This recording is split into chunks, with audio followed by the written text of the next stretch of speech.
ended up watching movies, the whole nine. To make a long story, all three of them slept there, and I basically had like pretty much a little studio joint. It wasn't even a full place or what have you. And then I ended up messing with the girl that she initially sent me the picture of. We ended up, messing with each other for a long period of time. Me and her roommate, she wasn't charging though, right? She didn't know. Well, she wasn't charging per se. Of course, it was. We were going out to eat, blah blah blah, things of that nature, so on and so forth. She was like, but here's the thing, because I remember. Because I wanted her to come, because everybody was splitting. At one point, everybody was splitting. So the girls that she originally sent me the picture of, she was like, "Hey, I'm gonna come back." I'm like, "Okay, cool." I said, "Listen, old girl earlier was talking about, like I had to pay her money." I'm like, "I just want to make it clear, like that's not what we doing, right?" And she was like, "No." And then she called the other girl. Again, it was three girls. The other girl, she was like, "Listen," it's like, "What?" She like, "Did we ask you about any money?" She like, "That's some shit that she on. We ain't on that." You know what I'm saying? See what I mean? So it's just, yeah, you got to be able to read the room, bro. That chick was the only one off. The other one that she sent the picture of, like I said, if the French dude didn't show up, it would have been on. She would have had both of y'all up in there together. I'm gonna segue in a minute. I want to cover something else. Yeah, I just opened up my live, so some people should be filing in here pretty quick. All right, cool. But yeah, the takeaway, man, Kenya, man, I guess you gotta know how to move. Well, now you do. I mean, with all this publicity, brothers running down there. You got Austin down there promoting. You got other YouTubers down there promoting. So I don't know if James is still down there. I haven't heard much from James and some of the other guys that kind of hung around Austin and what they're doing. But I know there's at least 5 streamers down there.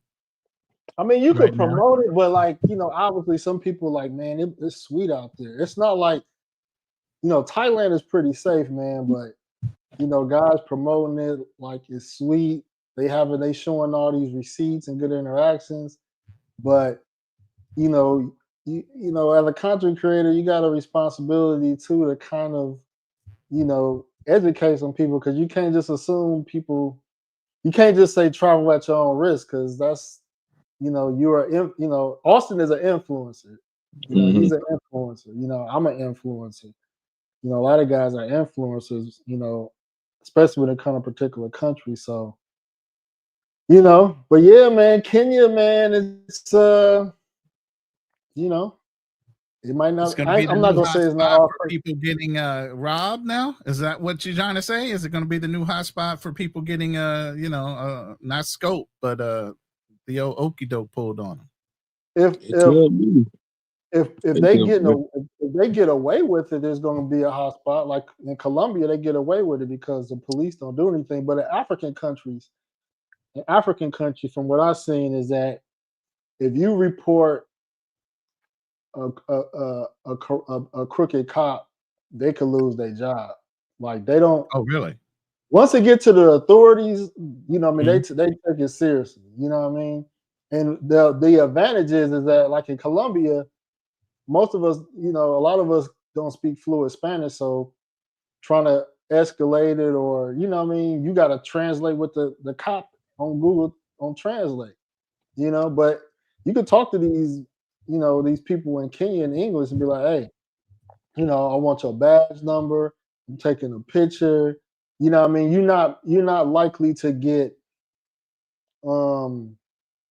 It's not like Latin America where you can get, they can tie you up and take you somewhere and you won't hear, won't nobody hear nothing from you again. Like African countries, they a little bit, they're more scared of us than a Latin country scared of us. You know what I mean?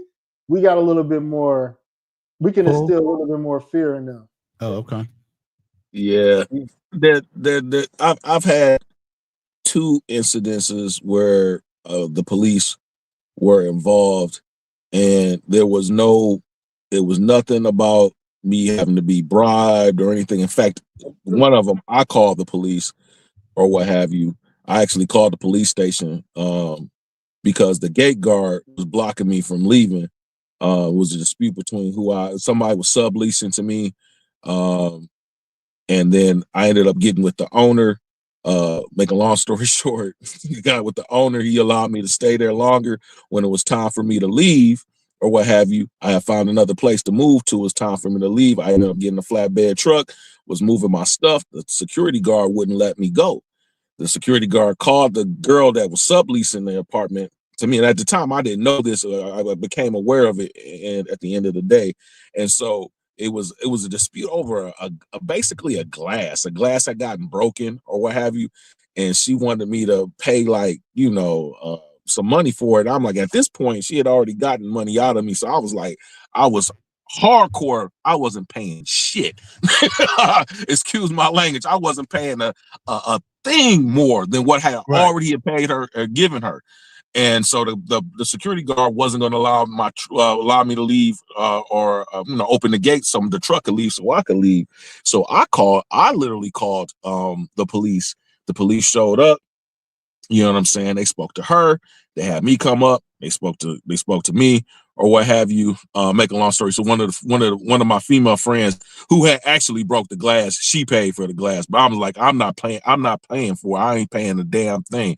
But it wasn't no situation. It was like, oh, listen, you know what I mean? We're gonna, hey, you got to pay us this money, blah, blah, blah, so on and so forth. You know what I'm saying? Or, you had to pay us extra or whatever the case may be. That they were going to try to or threaten me or anything like that. It's not like that. But now are the Kenyan police, are they known for, killing people? Yes. Really? They are their own citizens? Yes. They, you know what I'm saying? There's a whole, I remember reading a whole article about how, you know what I'm saying, there was this particular, squad of police. They do, you know what I'm saying, extrajudicial killings. Their police are known for, running down on their own citizens, things of that nature. Like, yeah, it's not all sweet in Kenya, but I think when they know you're an American, you know what I'm saying, it's they're not going to, you know what I'm saying, run the same type of game against Americans. We have an embassy there, you know what I'm saying. It'll be an incident, you know what I mean. So, but to their own citizens, yeah, they do. They are known to have, you know what I'm saying, people go missing, found in ditches, things of that nature. Yes, that is something that Kenyan police are known for doing or can do or will do or what have you. Oh, wow. Yeah. That was never discussed. That's new. Yeah. But American citizens, no. Yeah, it's a lot of stuff, man, that get glazed over, man.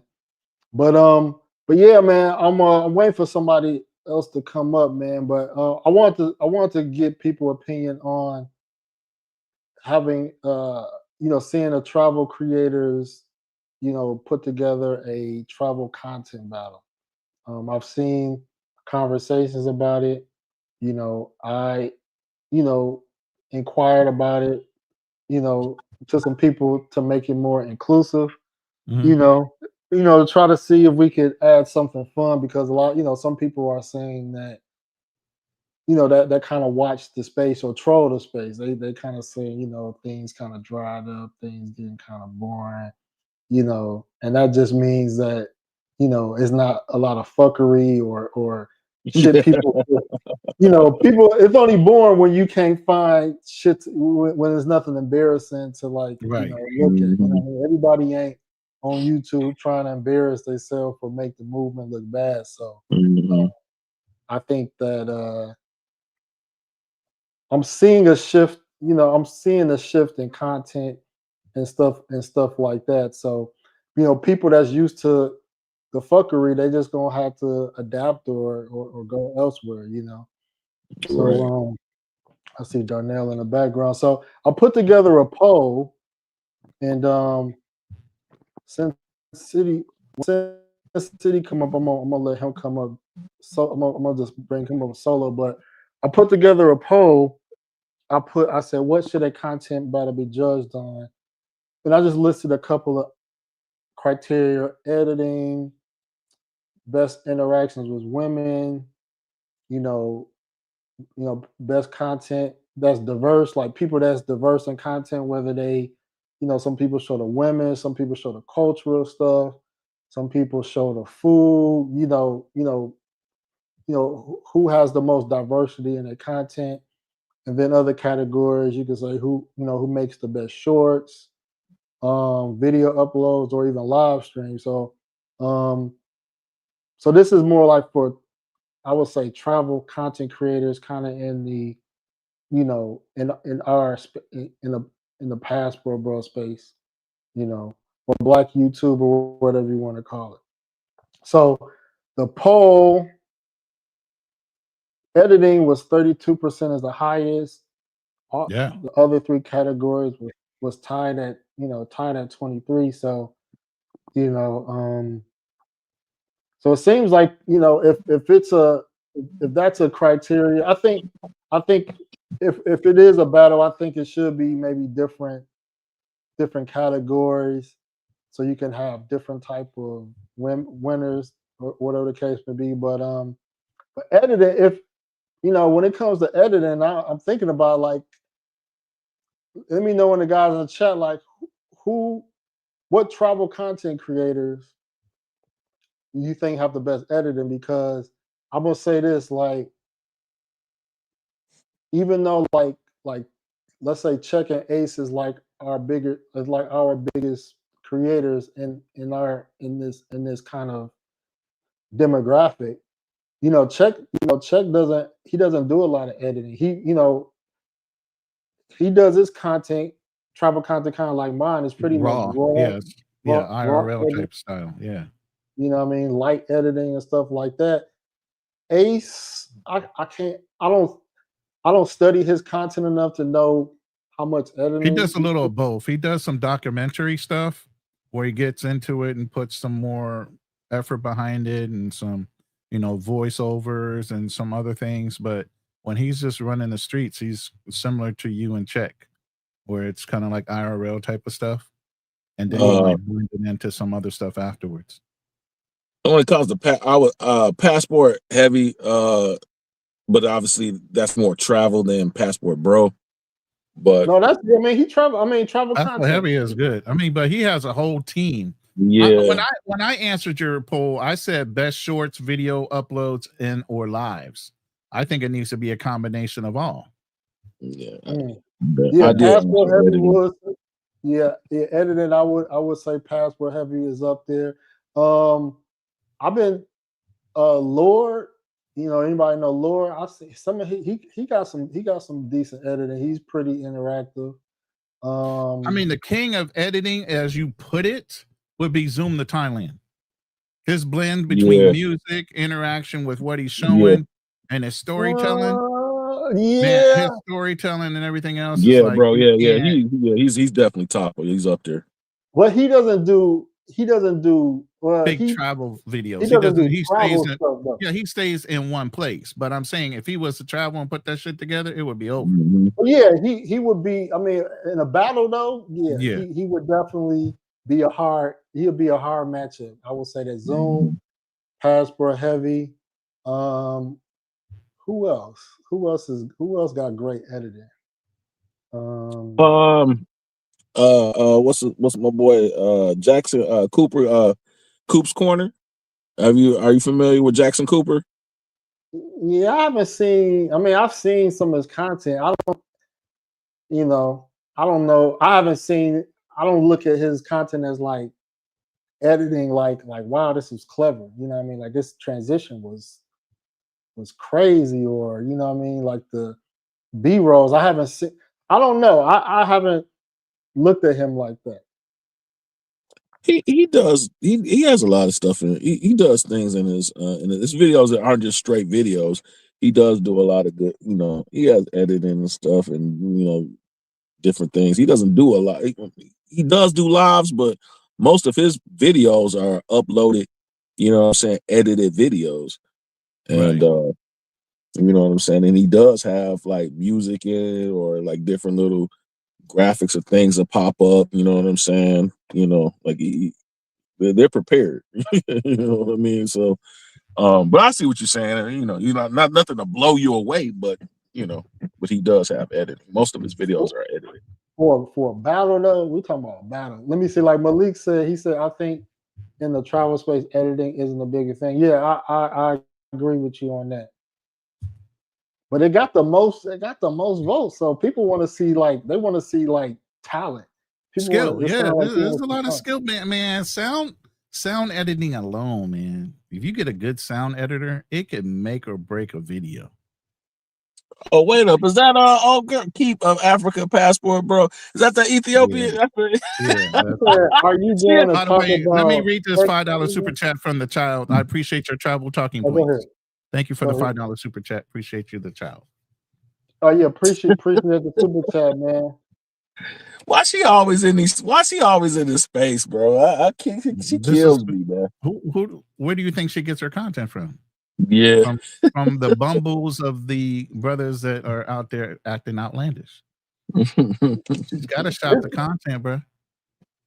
I mean, what's the point of what's the point of talking about sex? We Pastor Bro's not even thinking about, you know, we're not.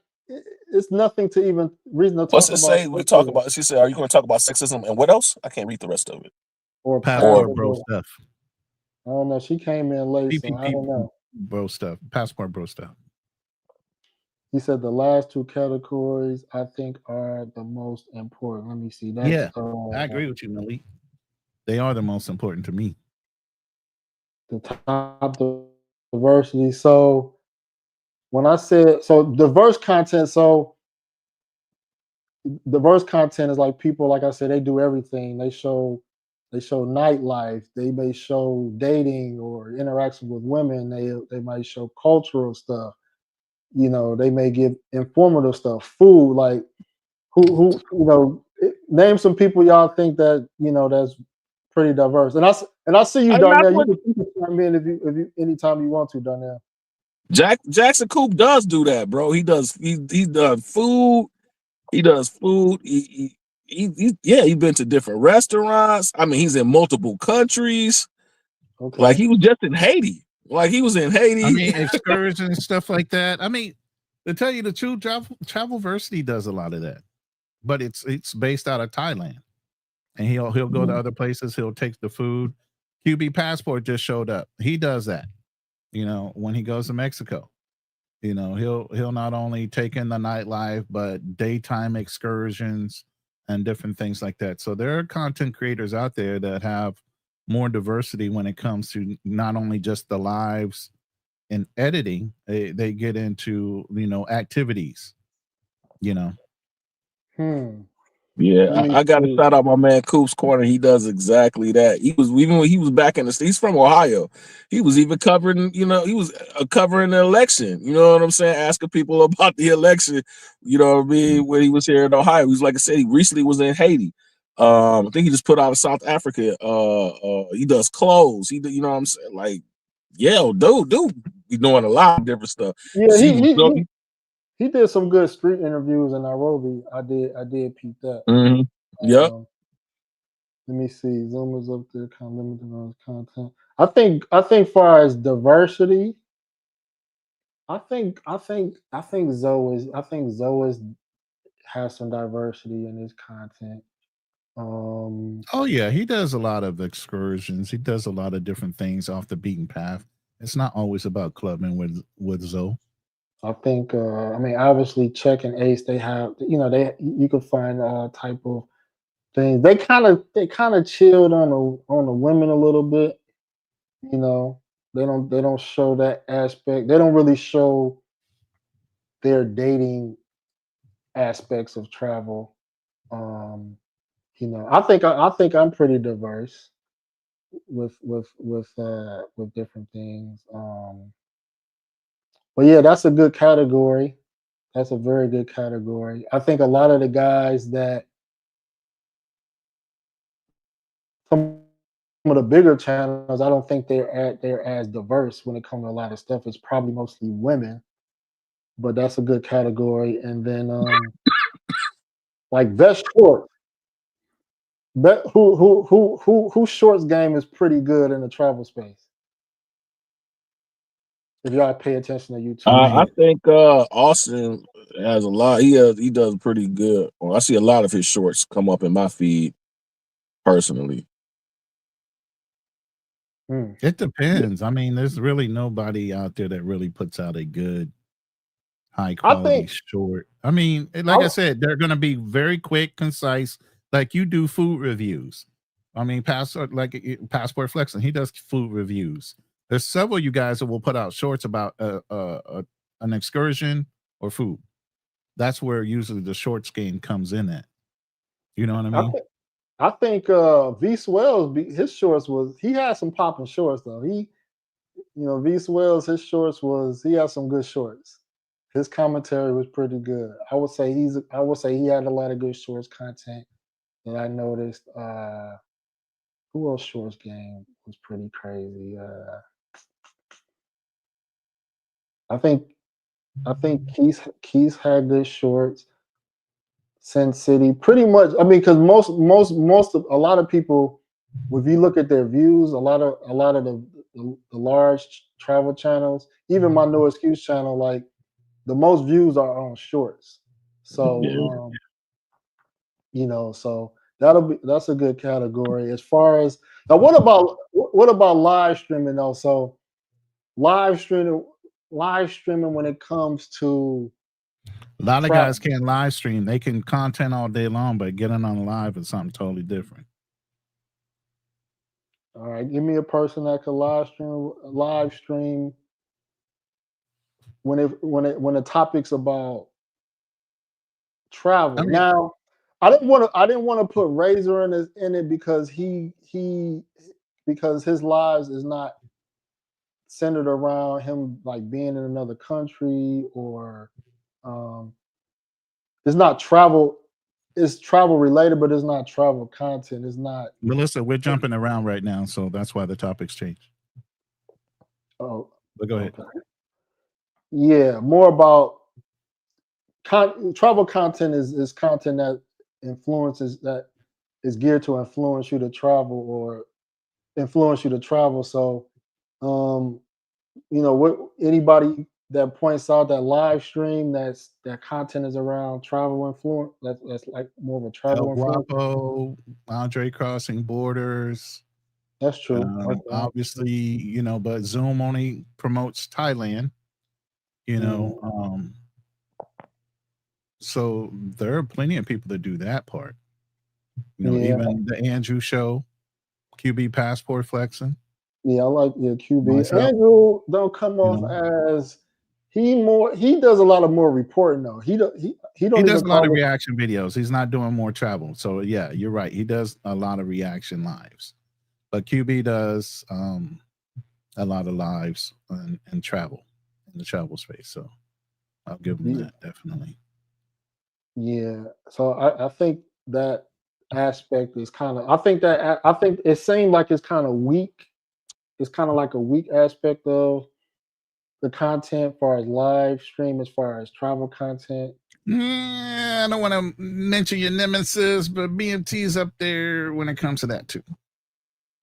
Yeah, he definitely but he does a lot of interviews. Now we want to talk about interviews. Yeah. I mean, he's a great he's a good connector. Somebody had shout out to Nomadic Speaking. He had mentioned that about me. He was like, he said, Rob, your personality trait is a connector. Like you know everybody and you try to connect people. And I think that's what I think BMT is he's a connector as well. So yeah, interviews, getting information out to people. Yeah, he does a good job with that. Razor, then you have to throw Razor Rays back in there at that point. Yeah, Razor. So it just depends. Interviews, also international passport. That brother out of England. Yeah, even though he don't show his face, but when it comes to interviews, he's pretty much have covered almost every country that the brothers have been. I mean, China, you know what I mean? I've seen, international passport. Yeah, But how would you do live? How would you create a battle for a live stream? Like, what would the battle? I don't know. I would. You would have to review a whole bunch of past content, and I don't know if you can do a live versus a live, right? Because even if you simulcast it, you're sharing off of each other's, overall people. Only thing you could do is maybe do a live battle for super chat. Yeah, You can't do it for views because you're sharing views damn near. People could flip back and forth, and you got to remember a lot of these guys have the same viewership. So then it comes down to a choice. A lot of times when we go on, I look at time slots. Sorry, I got to. You guys are way too popular. I'm brand new. So I look at time slots. Andre Crossing Borders, BMT, Andre, and several other you guys are going to be on live. I already know I'm competing against a fighting chance of pulling in people because a lot of those same people that watch them might watch me and Andrew or me and the Lions Den with Fearless and Black Man Travels. So it's all about splitting off views of the same overall pie. You get what I'm saying? Yeah. So it gets real difficult at times on certain nights when everybody's trying to blast out their podcasts and their lives, because now people are having to pick and choose. They'll jump in your room for a second, they'll jump in somebody else's room for another minute, and they're going round robin until they find something where they're going to sit still for a minute. And that's what happens those nights. Well, I kind of do that with myself when, what you just mentioned, Ronin. I kind of do that myself because you do a lot of, I guess you call it simulcasting. Yeah. So, like I said, I try to support you, and a lot of times you work with Fearless a lot. So I try to support you and Fearless at the same time sometimes via super chat. So that's the reason I jump around. But I typically stay in your room mostly. Yeah, and that's what I mean about time. If everybody could get on one accord and set up time slots, if I pick a time slot, certain days, that way nobody's stepping on each other's toes and y'all cross promote. Man, I know it's not because we're a bunch of crabs in a barrel. But if it did work, you would push people from one media to the other, to the other, to the other. And overall, our viewers would be appreciative of it. You would probably have more viewers because they can consistency like TV be able to know what the next topic is, move over to the next topic, move on to the next topic. So I mean, if y'all could do that, it would be great. But I know it's very hard to try to. I've said this several times in several different rooms. Believe me, it does not move the needle to a lot of people. They don't really care. Well, like I said, Ronin, and I've said this to you before. Y'all got to do a co-op, man. Like Prop Joe in The Wire, man. You got to do a co-op. You guys got to get you a board. You remember The Wire? Everybody man. I understand. I do understand. I understand the concepts. That's why I'm sitting there telling everybody concepts. When Obsidian Ali lost the morning show and he had to lose YouTube, there was a big open space for morning broadcasting from 9 till 1 o'clock. Obsidian used to broadcast for 4 hours. So then who filled in that spot? And before that, it was a couple other brothers that had that time slot. Then at night, it was rest his soul, Kevin Samuels. There was a whole argument between him and Fresh and Fit about a time slot. Why? Because you don't want to fight and battle with people that have like membership. The quicker y'all can agree to have certain time slots, the better off everybody will benefit.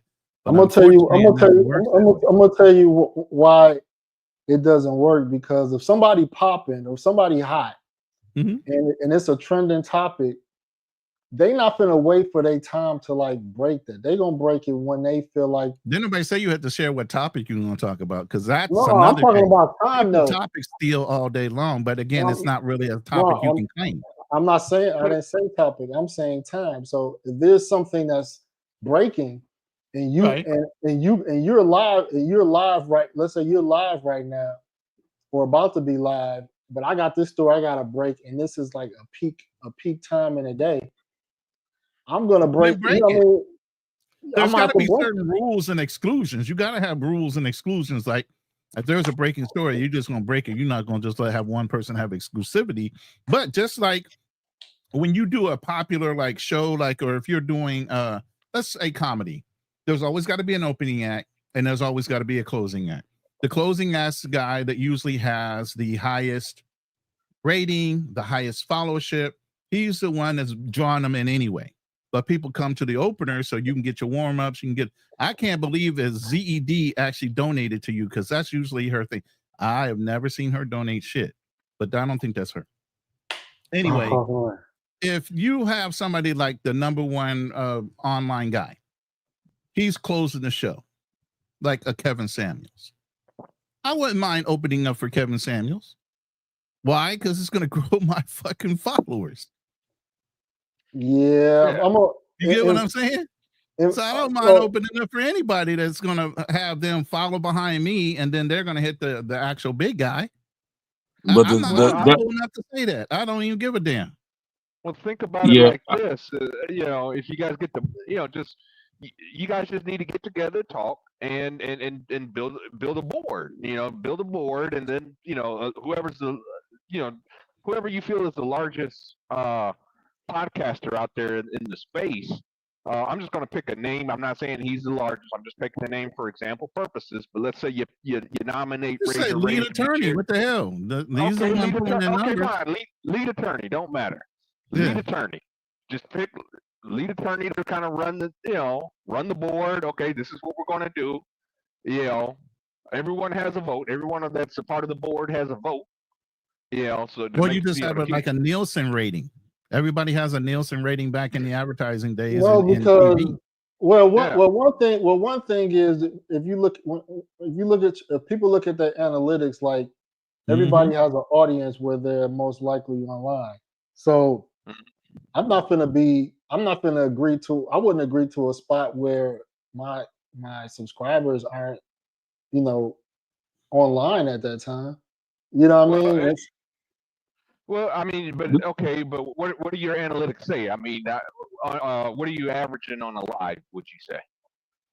Well, on this channel, I would say, my peak times are like 6 to 8. 6 to 8. And how many viewers do you average? It depends on the topic.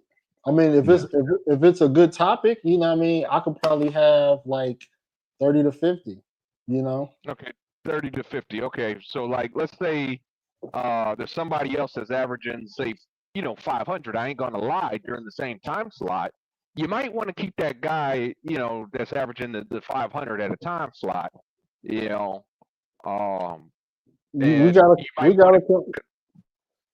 gotta compete because I'm in full disclosure. I'm gonna read your super chat. Appreciate the $15 super chat. I'm gonna answer your question. But let me say this. Now, in full disclosure, it was a time where, Big Boss, he was like, man, Big Boss, when he was doing a lot of lives, he was like, he wanted Razor. He was mad at Razor. He wanted Razor to like agree on the time. The boss was like, man, I got Saturday, because he was doing like Saturday. He was doing like Saturday shows. He was like, man, this is my flow. Like, this is mine. And Razor, he said Razor told him, like, nigga, I'm not agreeing to that. Like, you go live when you want to go live. I'm gonna go live when I feel like it's best. You know what I mean? And I respect it because Razor's, he's pop. He has a good following. So if Boss wanted that spot, he got to compete. He had to go in and take it. You know what I mean? So that's just it's just the ideal is cool, but it's like if I want your spot, if I want your spot, then I'm gonna have to work hard to take your spot. You know what I mean? Well, but that's the whole reason for having the board. To settle disputes. Hey, I want this slot. The board votes, yay or nay. No. You gotta compete. It's gotta be you're ranked the #1 guy. You can pick any time slot you want. Everybody got to go around him. Well, I mean, again, it it's just an abstract idea, but again, the point is, as long as there's a process to settle the beefing and the drama. Again, that's we got to stop the we got to start working together here. I You know agree what I'm with saying? that Instead of against each other. The point is, you got to have a system in place. Something. Let me respond to this super chat real quick, because if it's 20 travel creators that do lives, it's gonna be some overlap. But appreciate the $15 super chat. He says, can you tell us about your experience in Philippines? I personally love Cebu City. Salute to you and Tom Young LeChun. I will say this. I've only been to Manila once, and I recently was in Angela City. I will say that it's not for me. I think different countries reflect different personalities. I think there's a personality type, for certain guys that like DR. There's a personality type for certain Tune guys. in Friday. Lions Den. We're going to be talking about the travel to the Philippines for dummies. We're going to have about 5 guys on there that like the Philippines. So if you want more information, tune in on Friday. Drop your channel link, man. But I will say this. I will say that for me, Manila was, in general, a lot of things are more expensive than you would expect in Philippines. Philippines as a whole is a very, very poor country. Like, it is. When I went to Angela City, like, I haven't seen that level of poverty nowhere I've been. Like, yes, I've seen people sleeping on the streets and DR. I've seen poor people everywhere. But what I've seen in especially Angela City, like, it was like how I just couldn't I couldn't, it was just crazy. So but by being so poor, like the taxis are very expensive. They want to rip you off. It's not cheap for some reason. Getting from the airport to somewhere can run you $50. The taxis can rip you off. Yes. It's better to get a Grab. What else? Even in Manila, like, Makati is like, a tourist area. Certain things are more expensive. Even if you want to do adult entertainment, it's expensive. So don't think you're going to the Philippines and it's gonna be, things are gonna be inexpensive. You know what I mean? That's my takeaway. I don't really. That's very true. I don't really like the cuisine. I mean, it's very heavily pork based. I mean, pork is literally like their staple food. Like, so they eat pork. They eat pork. So long term, especially being in countries like Colombia, Thailand, where the food is prepared healthier, is diverse. Philippine is pretty much garlic rice, some pork dish, and it's poor. I mean, most poor countries have a lot of pork. Cuba, pork is pretty cheap. So pork and chicken. Pork and chicken. So I mean, I don't have too many. For me, it's not. It's not too many positives. I will say this: if I was able to visit like a lot of beaches in the Philippines, I probably would appreciate that, because I have a lot of beaches, a lot of beautiful water, clean beaches. So Palawan, Bohol, Iloilo. There's a whole bunch of places you did not go. But yeah, you're right. Yeah, so if you got time and interest in like visiting different beaches, yeah, I think guys will appreciate that.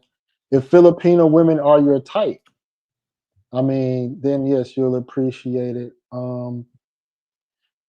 Something I realized being in Southeast Asia, from traveling to Africa, is that the women not as submissive like they stereotypically. Oh, they're brutal. You know Filipinos are brutal. They will fuck you up. You know, no joke. They got a whole word called tampo. Yeah, they fight. Yeah, they feisty. Like they not no pushovers and subservient like that. You know, I don't. I'm starting to realize like where did this Asian stereotype come from? Because these women are tough. They are. That's because you know you're their meal ticket, man. They gonna be, you know what I'm saying? And they will mark their territory. Once they claim you, you've been claimed. It's over with. Some other chick walk up to you, they getting their ass whooped. I heard they will fight other chicks off of you. I heard the same thing about guys that were stationed in Korea. You know, you went to go visit the bar. You know, you went back to that girl's place. You know, I heard stories how that she already knew what you was in and knew what time you had to be at formations. You make sure your cup of coffee was made for you. And you know your routine. Said, okay, you get back to work, and then when you get off, you come back here, okay? You come back here. Here's the address. You give to the taxi driver. You come back here. You know, because I mean, you're their ticket out of poverty. You know, it is a different mindset out there now. To be honest with you, I do know a lot of people. During my government contracting days, I know a lot of people that moved out to the Philippines, and the only issue that they told me, they haven't, but most of these guys, keep in mind, they kind of settled down. But the only issue they really told me that they have are with family members, you know, trying to hit them up for money. Basically, you married a girl, you married a whole family. You know, cousin so-and-so needs braces, you know, they're going to be hitting up your let's say if you married a Filipino woman, you know, they're going to be hitting up your wife. If a dude settled for that type of chick, that's his fault. A lot of them don't do that anymore. But yeah, back in the day, it was bad. I mean, their whole phrase was "Take me to the land of the big PX" in the 80s. Nigga, what?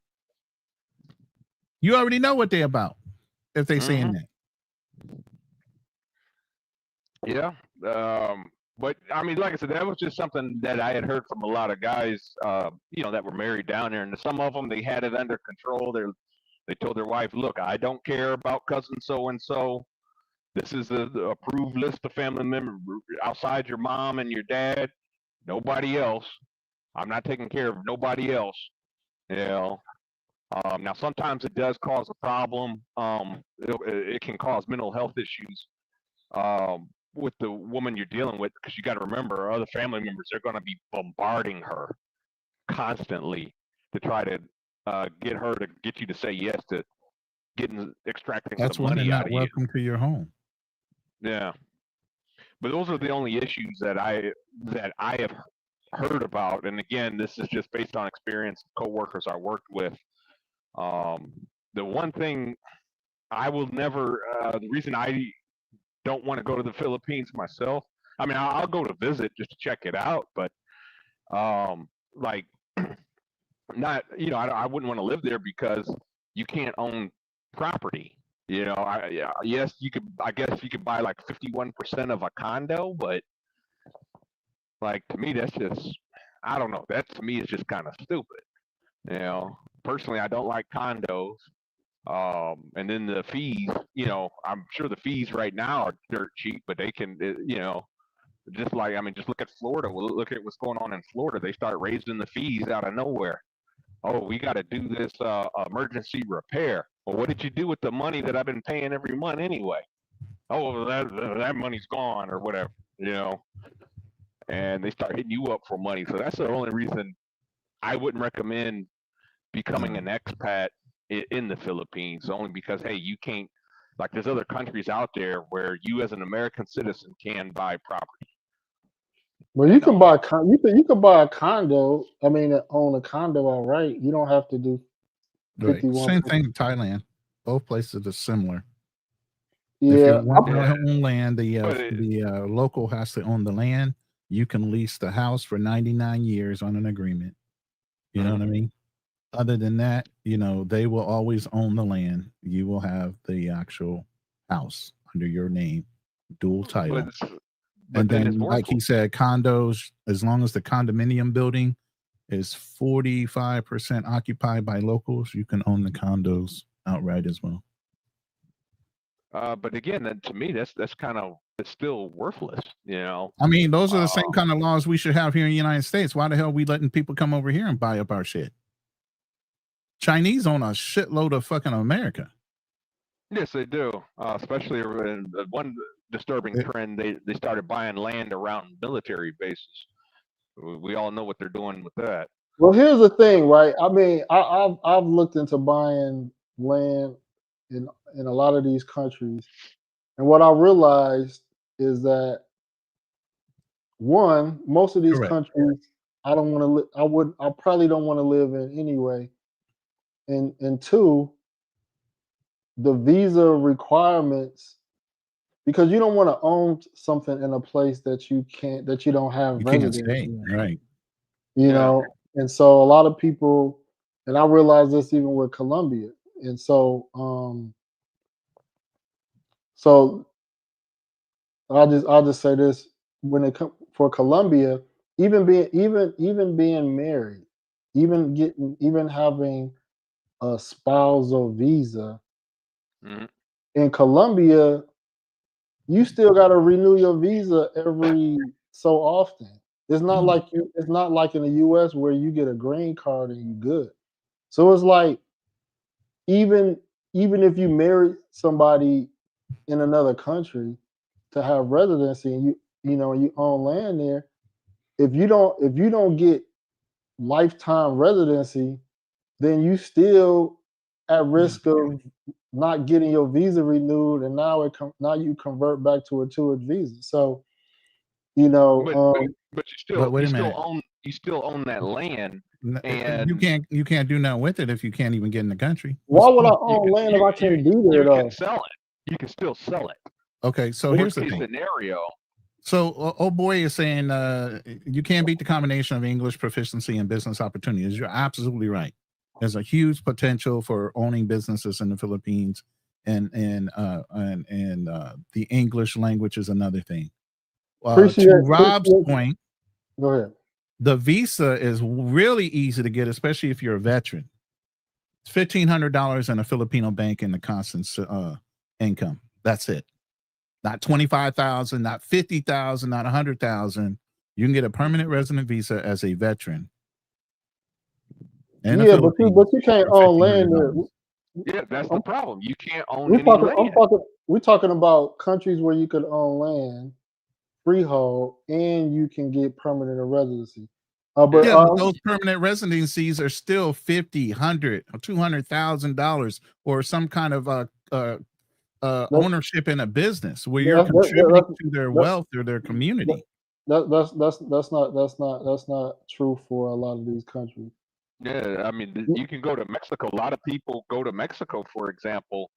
You know, it's not like that. I mean, the only thing they ask of you is don't open up a strip club, you know, or a bar. They want you to open like a regular, you know, some kind of regular business that's going to help their economy grow. I mean, I'm talking somewhere further than Mexico. I'm talking about the big five. Okay, you take Brazil. Brazil is a place you can. All you need is a CPF number. That's it. Brazil is one. Let me just acknowledge this super chat. Appreciate the 15. I don't know what currency that is, but appreciate the 15. He said you can't beat the combination of English proficiency and business between the Philippines, where effective communication is essential. Yeah, English-speaking countries, it does feel better as a traveler. I will say that. So Philippines, it did feel good using English. Also, countries in Africa that speak English. So that is a good point. But yeah, continue. I know you was mentioning Brazil. Yeah, Brazil, you just need a CPF number. That's about it. Now, getting a residency visa is a little on the tough side, but it doesn't cost you. I don't believe it costs you tens of thousands of dollars. You have to go to their to the Brazilian consulate's website and it'll tell you the requirements. No, I mean the two easiest visas you can get is through marriage or through retirement. Yeah. So, but with retirement, I believe you have to show proof of income of $2,000 per month. It depends on the country. Colombia is like $750. I was talking Brazil. Yeah, but you know, I think Brazil's $2,000 a month. But whatever it is, like, you know, if you want to do a retirement visa, if you got the income to show, you can do it that way, or through marriage. So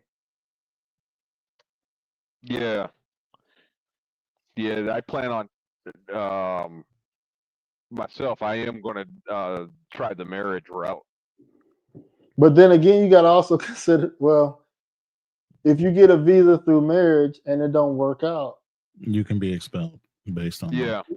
You might not get well, in Brazil case, if you have a child, you can get residency through your child. That's the only country I know you can do that. It depends. South Africa as well. No, you can't. Yeah, you can. In fact, what was it, brother? Joel's. I mean, I know somebody who personally. You probably know Joel's as well. That's how he has his residency through South Africa. Is through his son. He has a son with the color chick. Yeah, but you know, I don't want to speak too much on speculate on his situation. But I mean, no, he I see what you're saying, but he literally stated that. You know what I'm saying? So, like, so that can be done, or what have you. He got his through his son. He has a son with a color lady, and so yeah, so that's South Africa. He military. I'm not sure about. I'm gonna just say that I'm not too sure about that. But you know, I'll take your word. But I'm not too sure about that. But if that's the case, well, most countries not like that. You can't have a child and you get residency because you have a child. Colombia doesn't allow that. They only allow through marriage. And most other countries is pretty much through marriage. From my research. Well, maybe I'm saying, I know he has a visa that allows him. You know what I'm saying? Allows him to stay in South Africa, and it was based on the fact that he's a parent of a South African citizen.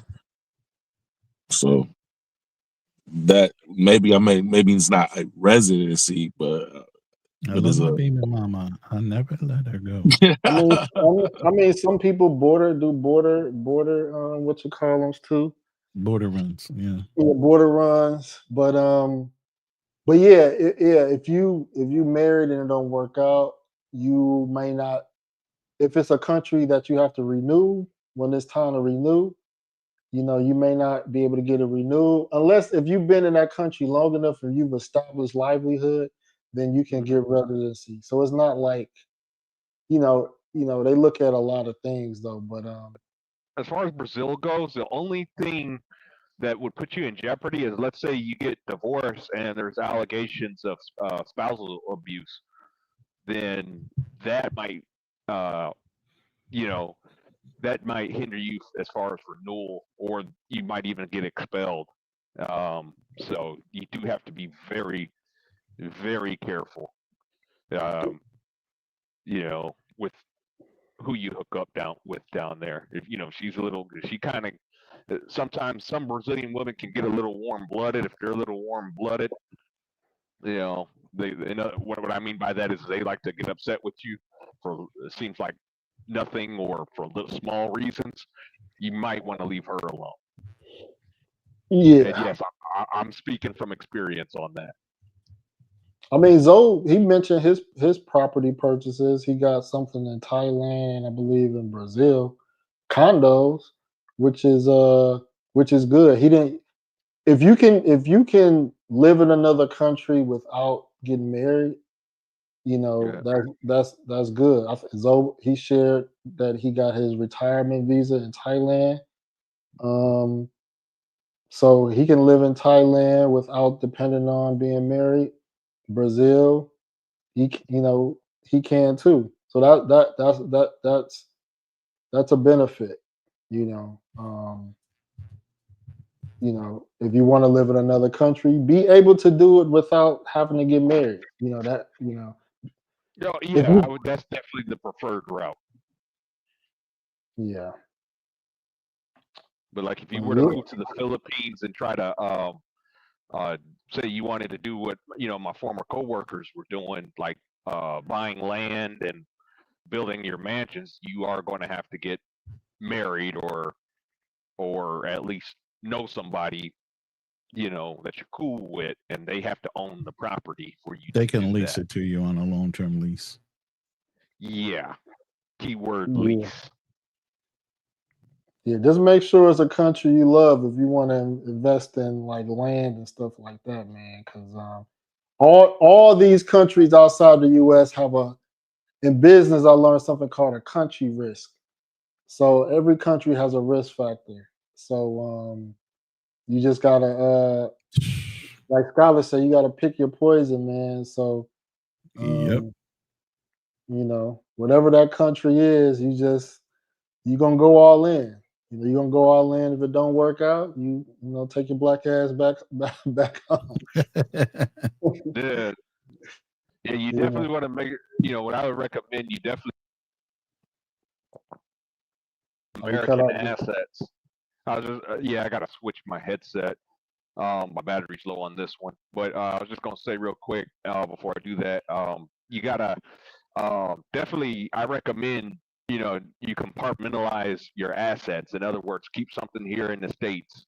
If you got a piece of property or something in the States, try to hang on to it. If you can, if you're going to sell it to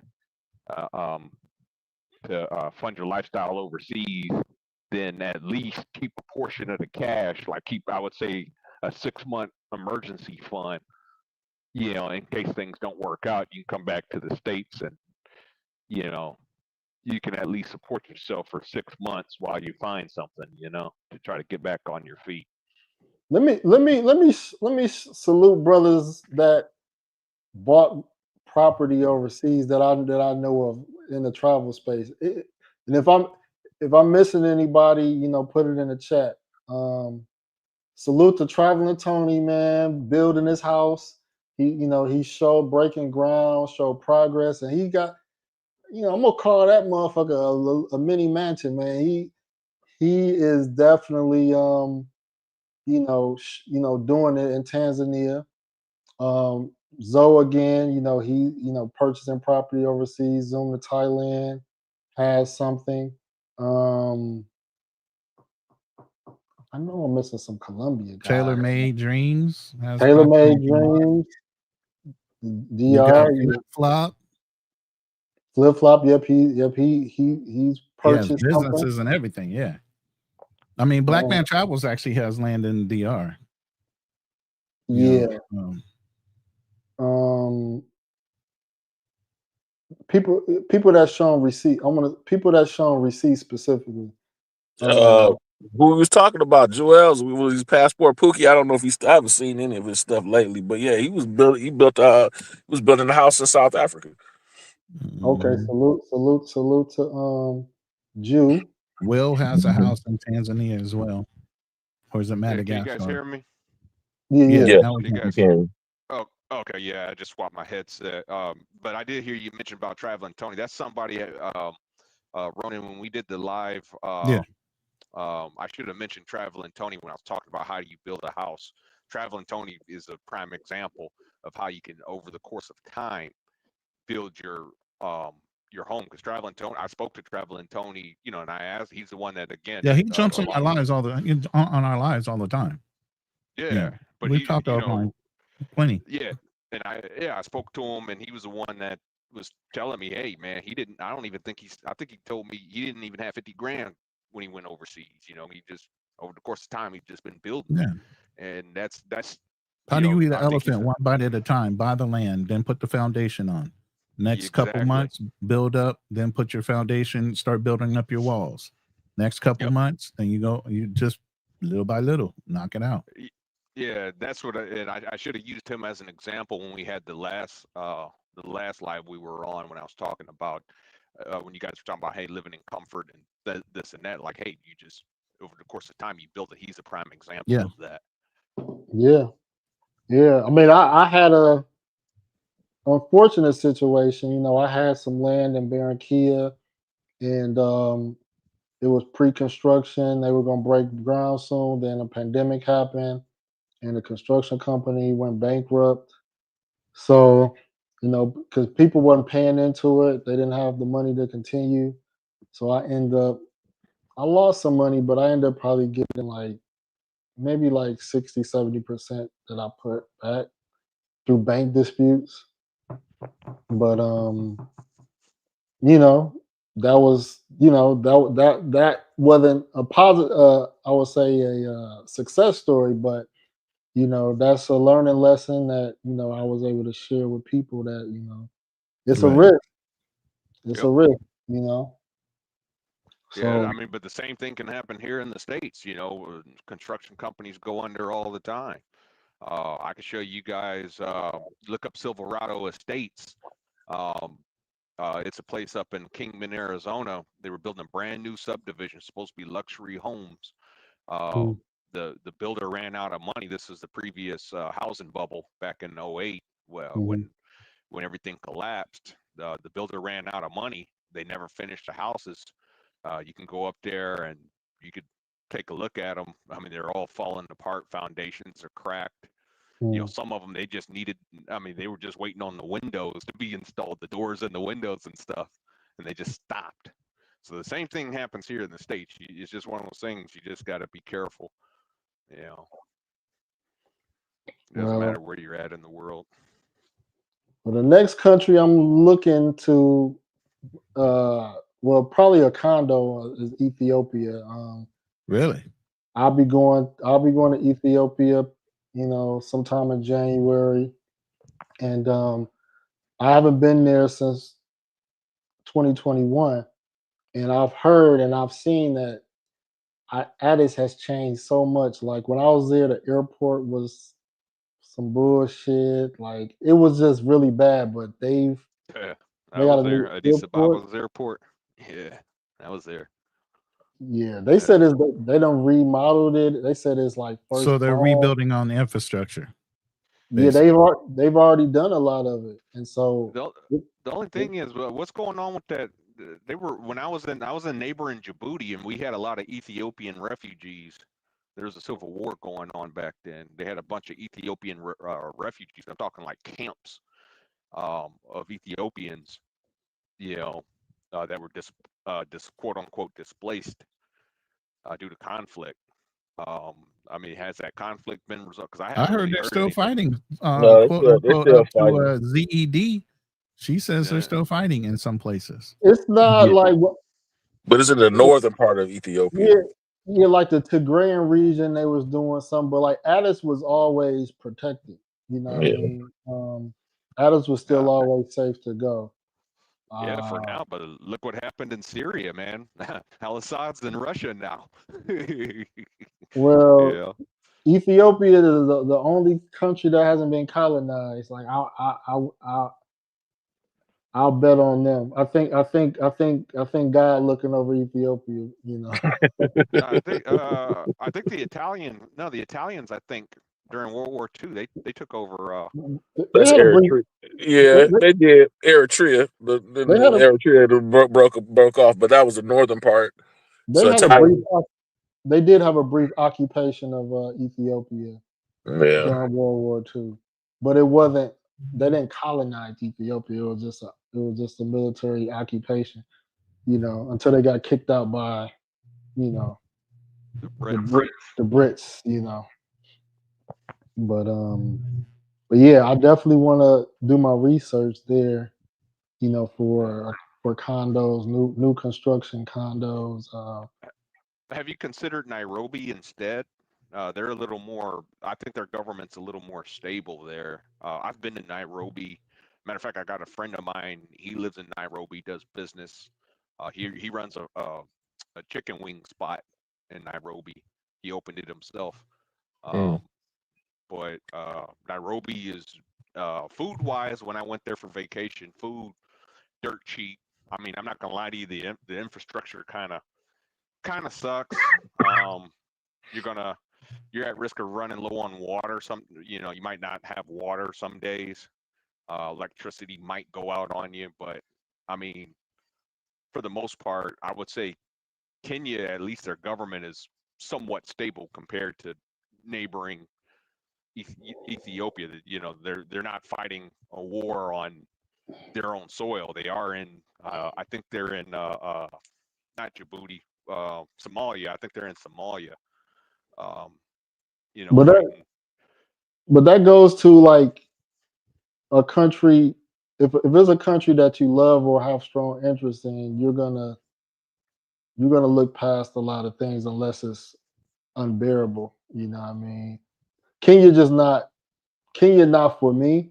I have particular interests in Ethiopia and the Ethiopian Orthodox community, and so I gotta learn. I gotta throw myself in the midst of the cold, just like I did with Colombia. I gotta throw myself in the fire around the scopolamine, the robbing. Like Colombia, dangerous territory. Like and a lot of brothers throw themselves in the fire because they love the Colombianas. You know what I mean? Guys are gonna throw. I'll be honest with you though, man. That shit is spreading beyond Colombia. Hell, there's two strip clubs that they drug you and rob you here in Phoenix.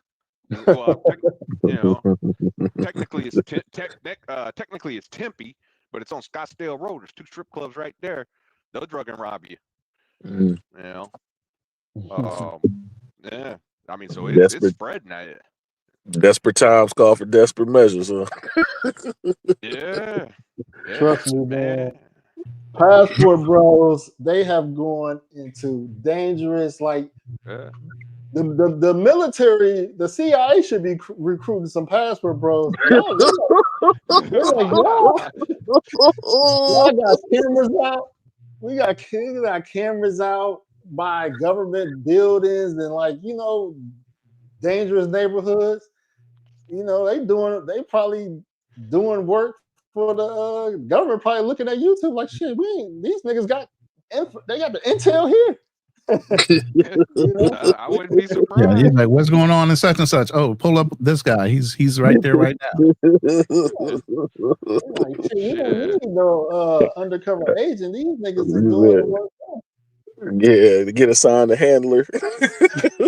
Exactly. I'll be honest with you, shit. If I was a CIA, you can pay me under the table. I'll take that money. I was gonna say I'll be hiring some of these pros though if they're able to successfully drug and rob men. Shit, run honeypots. Right. Honeypot trucks. You know what I'm saying? There's somebody I want. Hey, I need you to go scopolamine his ass and we'll take it from there. You know what I'm saying? When he's out, we'll take it from there. Yeah.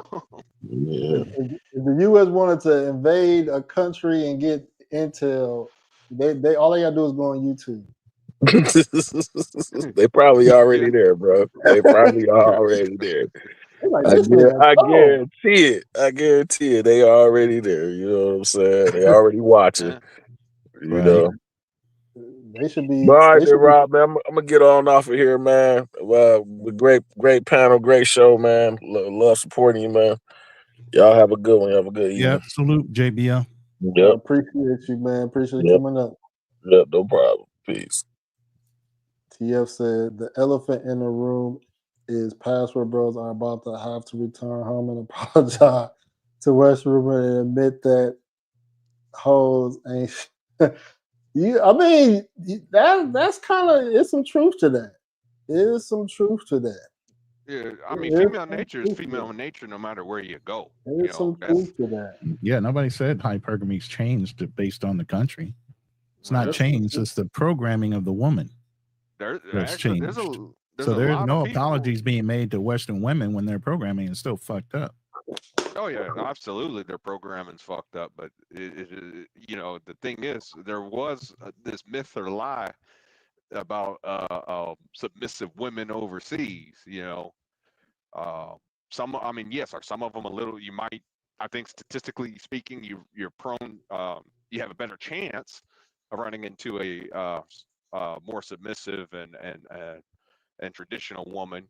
You know, but again, if you're talking big city like whatever big city in Colombia, Medellin or whatever, Bogota, your chances are probably pretty low. Just like I found out the hard way when I was engaged to a Brazilian woman.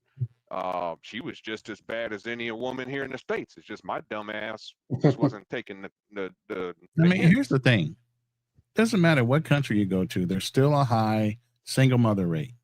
If you go on overseas and marrying somebody that's the third generation from a single mother, you still dealing with the same shit you're dealing with here in the United States. What the fuck? Go over there and find a family that a woman that comes from a mother and father, and you're going to find a different type of woman. If you go over there to another country and you start marrying into and not evaluating the family members of this chick, and she comes from 2 generations of single mothers, because they got single mothers over there too. They got lazy ass motherfuckers that don't work. And the chicks are doing all the work overseas. That's why there's so many hoes over there, because what? They got to feed their family. The dude ain't doing it. But again,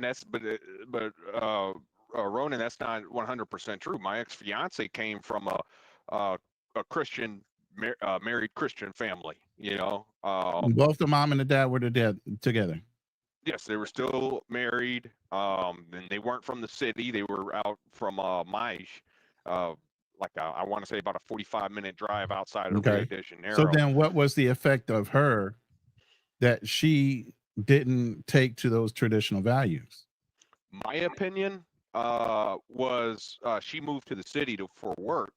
And so she lived in a strict home, never had any freedom. The first time she had a taste of freedom, she went buck wild and went against her fucking traditional values. Yes. Somewhat. I mean, I'm not going to say, because like I said, I mean, there was something different. You know, there was something different about her, but, you know, I would say, I mean, overall. She knew how to draw from both sides. She was a city girl, but she grew up in the country. Correct. That's a better way of putting it. You know, she drew from both sides. You know, and like I said, I was just what you guys are looking for is a diamond in the rough, the one that stays out of the fucking cities, that go against social norms, even though they're exposed to social media and everything else. They don't want to drink. They don't want to smoke. They want to live their lives within a family unit. Those are the ones you're looking for. Let me make your lives easier. Either way it go. If let's just say marriage failed even if marriage fails everywhere, right? You still got, so it's three. You know, it's 3 type of relationships you gotta have with a woman. It can be pay for play, casual dating, non-marital relationship, and marriage. Or let's say 4. So that's 4. So if marriage is out to play, then you shouldn't be worrying about that. It's still better overseas. For pay for play is better overseas. I'll agree with that. Casual dating is better overseas. Yeah. And non-marital relationships is better overseas. So true. If marriage fails, then you're still doing better overseas than you are here. You know? I mean, it depends. You just have to do what is called a cost analysis. You know, because you got to remember, especially so everything costs more in the States. You're going to get twice as much for less overseas. It doesn't matter how you want to slice it up. I can date in the United States. Is it going to be costly? Sure. If I want to have certain things done, if I want to do certain things, it just costs more to be here. Can I afford it? Yes. But is it going to be easier for me to do those same things overseas because of cost? Absolutely. Okay, so what would you say, Ronin? You're courting a woman, you know, what would you say here in the States? What would you spend a week on a date trying to court a woman here per week? Depends if they're coffee dates or if there's something else. I mean, I'm not taking a girl out to eat every goddamn night. So okay, just give me a, any number you come up with, Say $100. Okay, $100 a week. All right, $400 a month. Maybe. Because I'm not going out every week, every day. I'm telling you, we're gonna have nights in, and that's not nights in. Yeah. So let's cut it in half to 200. Would you 200 say that's a fair? month. 200 a month. Okay, we'll cut it in half. 200 a month. All right. Now you're going overseas for the purposes of dating. Mm-hmm. You got to calculate your flight, your hotel. No, we're talking about once you get over there. Don't count all that. You do have to throw that in there. That is the expense of dating. If your purpose. But I'm saying if I'm going to go over there and date, that means I'm staying for a long period of time. I'm not going over there as a weekend warrior. You're talking like if you're going over there as a weekend warrior. If I move over to the Philippines right now, my initial outlay is my initial outlay. It's like me moving from Kansas to damn Dallas. Okay, yeah. I got one initial outlay to get down here. Now, once I'm here, I start my dating life. My dating life, once I get my initial outlay of getting to any country in the world, is still going to be cheaper once I'm there on a consistent basis than being here in the United States. That's what a lot of people are doing is the weekend warrior thing, though. But hold on. They're not doing what you're doing. Hold on one second. Called dating. Hold on 1 second, Darnell. Let me read this super chat real quick. Appreciate you, TF, for the $20 super chat.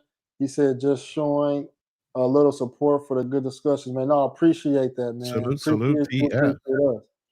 Let me get the boys some sound, man. I got their sound for them. There you go. Go ahead, Darnell. But yeah, that's you're saying weekend warrior. See, you're changing it up a little bit. A weekend warrior is not somebody that's dating. He's going over to kind of temporarily monger. He's not dating.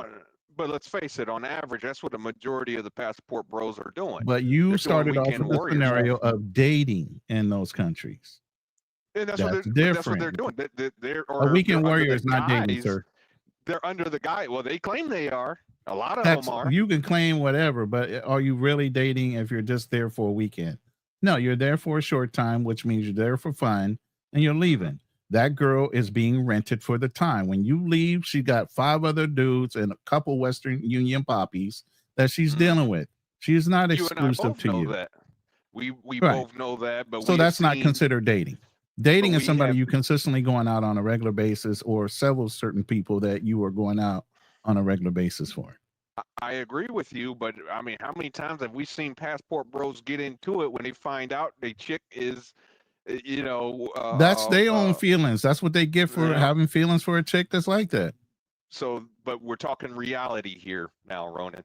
I understand really reality. Believe me, I've dated a couple hoes in my lifetime. I know exactly what they're doing when I'm not around. But I knew exactly what I was getting. Yeah. Well, I wasn't looking to get serious. A lot of these guys out of sight, out of mind. I always had that mentality, even when I was married. I'm not going to drive myself crazy, not understanding what a chick is doing when I'm not fucking around. Yeah. If I'm not around, like when I was in the Marine Corps, when you were in the Army, if you had a wife or somebody like that, and you had a mission to go achieve somewhere else in a whole nother fucking country, you think I'm worried about what the hell she's doing at home so I can get blown the fuck up and can't get home at all? I ain't gonna lie to you. You do you, I'm gonna do me. When I get back home, if your ass is still there, guess what? Whoever the fuck it was, he wasn't good enough to take you from me. So let's continue on and move forward. Okay, we can continue and move forward. Well, I mean, I'm talking about her, not our conversation. Oh, okay. Yeah, I'm talking about her. Well, in that case, I can tell you the story of PFC Hack. Guy was in PFC the Army, weak ass, basically. Yeah, he was a. Yeah, I hated the guy, but even I felt sorry for that poor bastard. He was while he was banging some staff sergeant's wife while the staff sergeant was deployed. Literally, her kid, like he was basically staying with the chick. And he thought he was really in love with her. I mean, her kids were calling him daddy. Like It was that bad. And then when I guess his deployment, when the staff sergeant was coming home, she kicked his ass out. Kicked his ass out, and and then not only that, but then went to the battalion commander and reported him for sexual harassment. You don't think the husband had something to do with that though? Once he found out, I don't even know if he actually found out. I never met the husband. I just knew I worked with Hack. The wife, I think I might have seen her, but he was picking up, like literally picking up the kids from school, and the only way that's possible is the parent has to sign permission, for so to allow somebody else to pick up your children. Correct. Yeah. And so you don't think the father walked across and saw that name or something listed and realized what she was doing? It's a possibility, but the point is that while staff sergeant was deployed, yeah, he was knocking boots. And you know what that staff sergeant was doing every port he pulled into while he was deployed? Knocking fucking boots. Fair exchange. Well, you got to remember, the Army, we weren't going port to port. He was in, I forget where that unit was at. He didn't have any kind of liberty while he was gone? Other than you do get block leave, and then you get 3 days in Qatar at the time. You got 3 days, you got 3 or 4 days, and they called it R&R in Qatar. And all 3 and 4 days, I guarantee you he was going buck fucking wild. Yeah, it's possible. It ain't possible. If you lock down that long, that's why you think they had 90-day or 60-day beer days, even on a goddamn ship. If you on a ship for 30 or 60 days at a time, it's steak and beer day. No, there's no beer. The only time I understand what you're saying about the Army, the Marine Corps, and the Navy are different. Yeah. They know you got enough ninjas pent up for that long. Somebody gonna need to release something. Yep. That's why you can't go out the port, out the ocean for a long period of time. They will take your, because you're in a closed-in environment. First of all, you're around a whole bunch of hard legs and hard heads that are gonna get fucking violent because they're all fucking alpha individuals, and they're gonna get tired of hearing your bullshit after a certain amount of days. Yep. And they're gonna pull into a port so everybody can run out in town and dot anything that fucking moves, get you back on the ship when you're all nice and relaxed, and get you back on mission again. Yeah. Yeah. Well, the only thing is this guy was in the sandbox. So yeah, and there had to be some kind of release out there. And I'm sorry if he had to jerk off to a couple magazines and a damn plastic bag, but that's his fucking pain. I'm sorry. That's 9 times out of 10. That was it. Now there was I understand. You have to tell me what happens in the desert, bro. Hey, Ronin, are you projecting? I'm not projecting. I just know what other motherfuckers did. I never had to sit on the desert like that. Man, thank God we can deploy right off the ship and go right back to the ship. You didn't have to worry about that shit. We would pull in the port like Singapore, out of the Gulf. We would go all the way back to the Philippines sometimes out of the Gulf. We would go to Bahrain. Back when Bahrain was just a shithole fucking desert town. We had so many places we could pull off to once we got done with a mission until our next mission. We did not have to sit in the desert and stare at each other, or sitting on a fucking ship and stare at each other. We had places we could go. Yeah. Wow. But, so I've been to Bahrain. I've been to all any kind of off kind of ports you can possibly think of that was safe. While we were doing the Gulf War missions and different things, we pulled into any kind of port we could have liberty, and there was some females there. There was a few females that were deployed, but the only problem was there was not many of them. I'll say like less than 10%. And that's when the fight starts. Yep. Like I said, in the Philippines, when 5 ships pull into a Philippine harbor at Super Bay, there's always going to be a fight that day. Because somebody's girl is sleeping with some other dude, and the dude ran back to the bar to buy that bar tab out, and the bar tab has already been paid for a fucking week, and the dude is all pissed off because he wanted that same chick. Too late. First come, first serve. Wow. Oh, yeah. Yeah, they would call out. That's why I already know. When the bar owners would have a contact with the people on the base would allow them to know when ships were pulling in and pulling out. So if they needed to contact chicks out in the province, they could overfill the bars so that when 5 ships came in, they wouldn't run out of fucking chicks in a Longapo and have dudes running all the way to Angela City to go and get some fucking trim. Yeah. They coordinated. They fucking coordinated this shit, bro. You imagine each ship having anywhere from 3 to 5 to 10,000 freaking Marines and sailors and trying to keep your city peaceful. If you don't know how to coordinate and logistically move fucking bodies around, your town would get fucked up. Literally by just military people. They would fuck your town up, bro. Hey, Ronin, it hurts when your favorite girl is gone, man. Yeah, but you don't know how many times people's feelings were like, they were sitting there like, God, they wanted to tear the bar up when chicks were not there. They had old reliable Sheila, whoever the hell she was. They come in that bar, yeah, I'm looking for yeah, she's not going to be here. What you mean? Oh, her bar tab got bought out 2 days ago, sir. We got other girls. We brought in more girls. No, I wanted such and such. Well, she ain't going to be back. Believe me, that dude was hurt. Ain't no WhatsApp either. Like back then, there wasn't no WhatsApp. Goddamn, there wasn't even cell phones. We ain't had pagers, bro. We had sat phones that you can only call when you got in the port with. You didn't even get the liberty of calling or talking to anybody unless you got a letter. Those are hard times. Y'all got it way easier. Yep. Way easier.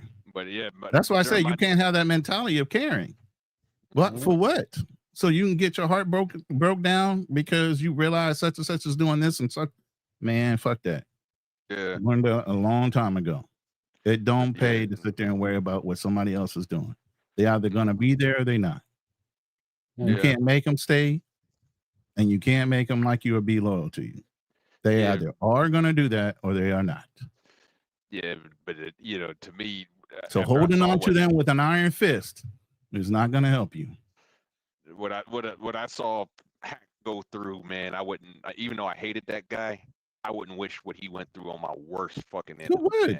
But again, it's a life lesson.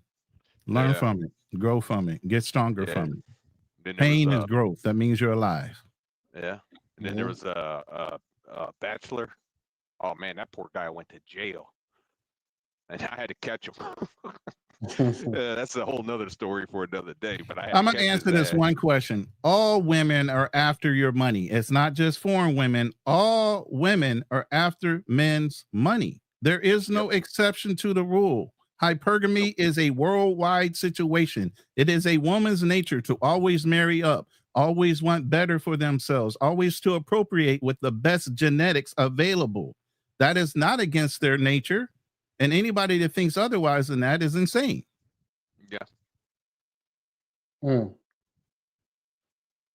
that's why I said the last live that we were talking about, the issues with dating in America and things that, with the advent of, more and more women in the workplace, like I said, that episode, I believe I said about 40% of women actually out earn their husbands.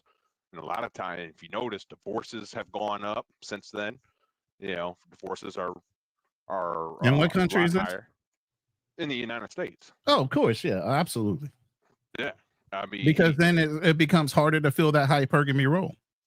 Yeah, when you got dudes making subpar money and women are making more money. Yeah. I think Zed. Is that who's Paperwork Free? Is that Zed? Yeah, that's either her or it could be Maroon Tiger. Either one of them. I think she wants to. I think she wants to marry a passport, bro. Don't tell her that. If he's white, it might be. If he's white, she likes white men. No, you haven't heard. She turned on White Zaddy now. What you mean? I don't keep up with her. I don't. I can't even say her name. You notice I'm saying her or spelling her name. If I say her name one time, I will get. I will have to pay somebody super chat. I got you. But yeah, she. Believe me, I ain't a joke for real. No excuse. We already have a bet. We don't say shit about that name. I guess after Donald Trump got elected or something like that. But yeah, she's been talking about White Zaddy now, like he's the devil. Really? Yeah. That's shocking. Yeah. There's an episode I was on with Razor Rays. If you look at the chats, the chat she was sending in and stuff like that. She was getting on obstacles real bad because he wears that MAGA hat and stuff like that. And, well, she thinks MAGA has everything to do with being anti-black. So that's not necessarily the case, but racist white man. But she was saying racist white men and all this other stuff. I mean, it was. I was like, man, this can't be the same woman that that used to praise white zaddy, and now I was like, what happened? Right. Oh man. I mean, I've been on panels with her, and I remember her talking about and she was encouraging other black women to ask for money when they sleep with men. Yep, ask for money when they sleep with men. Go out with only white men. Don't ever have black babies with black men. I mean, there's a whole bunch of shit she said. Yep. Yeah. Yeah. One thing I always say, what I notice with a lot of these countries is that, like in the United States, every man doesn't get a woman. Most women want like a small percentage of the men. But like going to Latin America, like every man, there's a woman for every man. You know what I mean? He might not be able to get this. Go ahead. I was just gonna say that's only due to one reason, as Ronin said earlier, hypergamy. Well, guess what? As an American, you're automatically in the top 10 to 1%.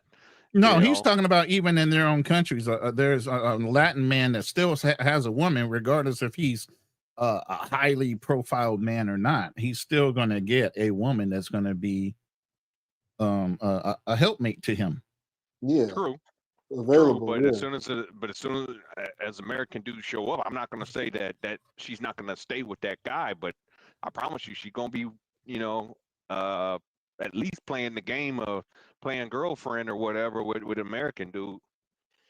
Yeah, but you won't have, like, I think statistically I've heard stats to say at least 50% of men haven't had sex in, like, they got category 3 months, a year, 3 years. So there's a high percentage of sexless men in the United States. You won't. That's not fathomable in like most of these other countries. Yeah, you're referring to the GSS study that was done, and it's 2/3 of men haven't had sex within American men haven't had sex in a year. One out of 3, and I'm talking 18 to 29. So when you're in your sexual prime, 2 out of 3 men are not having sex with women. Now if you actually read that study though, you'll notice that as men get older, the number of sexless men actually decreases. And why that is because you peak as a man. You typically peak in your 30s and 40s. You typically peak. You're making the most money. If you took good care of yourself, you still look pretty decent. Pause. But your sexual market value goes up. Because you got the experience. You probably have acquired assets. You probably have some money in the bank if you were smart. So you're more sexually attractive to women. So that's and the reverse was true when it came to women. As far when the older the women got, their sexless rate increases. I didn't catch all that. So you saying men have less sex the older they get? No, men's have more sex the older they get. Their sexual market more value. established. Yeah, exactly. Their sexual market value goes up. That's of course. What the GSS study was citing. Versus women. Women, on the other hand, theirs starts to go down. So they start at the top as soon as they turn 18. Women's they're at their prime age. Yes, they're at their prime age of reproduction. They're at their prime age of attractiveness. They're at the ultimate level, and then they have to fight. The phrase is they fight to stay on the mountaintop, where the men start at the bottom and they climb up to the mountain. Correct. I couldn't So have said you it either any meet better. them in the middle where they're falling down, you're going up. Now, and you can either take them from the bottom and build them up, or you can take them from the top and catch them and support them at that point. But now let's say you're, you know, I don't know, 21-year-old guy, right? But, you know, you don't make a whole lot of money yet, but, you know, you make enough, you're able to pay your, you know, got you a nice apartment, whatever have you. But let's say you decide to go travel, because now, you know, more and more men in their 20s are traveling now. But you go down there and, I mean, you're basically, you know, again, your sexual market value goes up. Say if you go to Colombia or Brazil, you're automatically in the top, you know, 10% of men down there. You're in the top 5% in most countries you go to, unless you're talking about Europe. Yeah. Yeah. Exactly. But I was gonna say this real quick. There's men that's not having sex purposely, like 50 Cent. You know, he said he's been abstinent or celibate. I don't even know what the difference is. He's been celibate, abstinent, you know, for reasons. A lot of men with resources don't want to have sex in the US. They don't want to get caught in no scandal. They don't want to they don't want to oops baby. They don't want a chick poking a hole in the condom.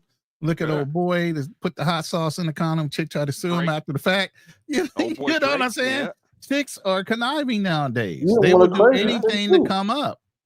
Well, you don't want a crazy chick either, because you know. Right. And then too, you also have to look at the Me Too movement. What has happened? The Me Too movement. Right. You know. Yeah. Look at all the ones that have gotten Me Too. You know. All over assumptions and innuendos is not even proven. All you have to do is make an assumption that you did it. Yeah. Yeah. I don't like chicks. They can't take a L like, you know, a chick can. Oh hell no, the egos are too big. They talk about men's egos. A woman's ego is in high form. A chick can curve you, and you know, and you supposed to take it on the chin. You know, you play a chick, man. She don't want to take it on the chin. She want to call your job. She want to go to your crib, fire, flash your tire, shit, you know, blow up your house, set it on fire. Oh girl, with Andre Rison. Put you in one of these private Facebook groups. I be hearing these girls they'll plaster your face and say, you know, they evil things. Yeah. So some guys like, I don't even want to touch a chick here of what they're capable of doing. I mean, it's smart money that tells you to don't. When you have a lot to lose, you start wanting to just curve every chick you run into. Sorry. Yeah. You're not worth it. I've dissed so many chicks online, even the one that I'm talking to now. She had 5 minutes to call me on a video chat, or I wasn't going to talk to her. Yeah. Like, it's just like, you know, I mean, the link is pinned to the top of my chat, Drew. If you want to join, please. By all means. I mean, you know, like I said, a couple of years ago, a lot of my exes were trying to come back. You know, not a case of that, you know, they miss me or anything. It's just, you know, their options. They knew what they had when they had you. That's the whole thing. Yeah, a sucker. That's what they had. You know, as long as you know, and nobody else had to tell you. Oh, I mean, it was just common. It was just common sense. When you talk to them, it's just common sense. Man. So you know, I was with this guy. He went to jail. You know, I had 2 more kids. You know, and all of a sudden now you got to be a baby daddy to somebody else's kids. There ain't no way. I've never taken a girl back after I've broken up with them. I tell them in a heartbeat, there ain't no coming back. You want my number? You know, how about, you know, when's a good time? You know, we can kick it and stuff like that. I mean, there was one chick, man. I mean, she used to curve my ass all the time. I mean, keep in mind, she was, you know, at that time, I mean, she was, man. I mean, I think she left me for a white dude. You know, well, I can't say left me, because we only went on a couple dates, and just nothing really happened. But you in these relationships, bro. Yeah, man. Oh, you ain't heard the Darnell exploits of dating. Oh man, I can write a fucking no, book, no, bro. Let's not go there, please. We got no. Yeah. What up, Drew G? Yo, what up, fellas? What's in good? the building? What's good, man? Oh, thank you. Salute. Yo, what's good? What's going on, man? We're just chilling. Brother, you still in Thailand? No, I'm not in Thailand. No, oh, okay. Hey, you know what? I sent you both a message. Did you guys watch that video? Which one? The CNA one? Yeah. I seen it. I was disturbed by some things. Wait. When did you send it? Was that the one that we played on the live the other night? No. I'm gonna drop it. I'm gonna drop it in the back chat for you. You don't have to watch it now. Mm-hmm. But this one, I was like, wow, there's a brother that was claiming Passport Bro. He's Passport Bro LLC. Have you ever heard of him? Yeah. I've seen. Oh shit! It's registered trademark. I'm aware, and it's on my radar. Is this a white guy or no? I mean, actually, just play the first. You can play the first 2 minutes of it if you want to, because it'll kind of. But it's a 45-minute video. Oh, this is Alex from the Philippines. I've seen this report. No. Yeah. Oh, it was Austin. That dude Austin is he lives in the Philippines. He was one of them. Mm-hmm. But there are multiple dudes in there claiming, claiming their allegiance to Passport Bro. I'm like, man, I never seen. Yeah. Ever since what's his name? Digital Bro Man tried to steal the name, and him and David Bond start this whole how to date women overseas fucking thing they were trying to do almost 9 months ago. Yeah, there's been a huge influx of white guys and Asian guys claiming Passport Bros. Yeah, David Bond actually. I mean, not David, but Austin. The Digital Bro Man is actually in this the most, I think. Well, my I mean, I don't want to like give them any like more publicity, more shine. But I watched it, and this is my takeaway. Now we have to understand that mainstream media is always going to be a majority white, white. You know what I mean? So when they're trying to gather information, put it like this: if you hear about the Passport Bros and you Google and you do a search in the search engine, you're probably going to see a lot of big channels. You're going to see probably more white content creators, because statistically it's just more white people than black people. You know what I mean? Let me ask you this. So due to, it's a lot of guys that won't rep or won't say they're Passport Bros, but really being that we see this, should you just go ahead and say that for real? No, but just saying, should you just go ahead and let them have it? Because basically the negative stereotype goes towards we the just white talked guys. about this the other day. You must have missed that live. We had this conversation like 2 days ago. No excuse. No, he was on here. It was last Monday. It was last Monday. I mean, no. Like, you got to let me kind of elaborate, get my complete thought out. So, just because there are more white people than black people, let's say in the U.S. market, news outlets news outlets could choose who they want to interview on a particular topic. You know what I mean? So if it's a more let's just say it's a more racist network, you know what I mean? They're not going to go out their way to look for, a black person. They're going to go with the narrative that they're trying to push. You know what I mean? But hold on. Let me finish. Because media has power.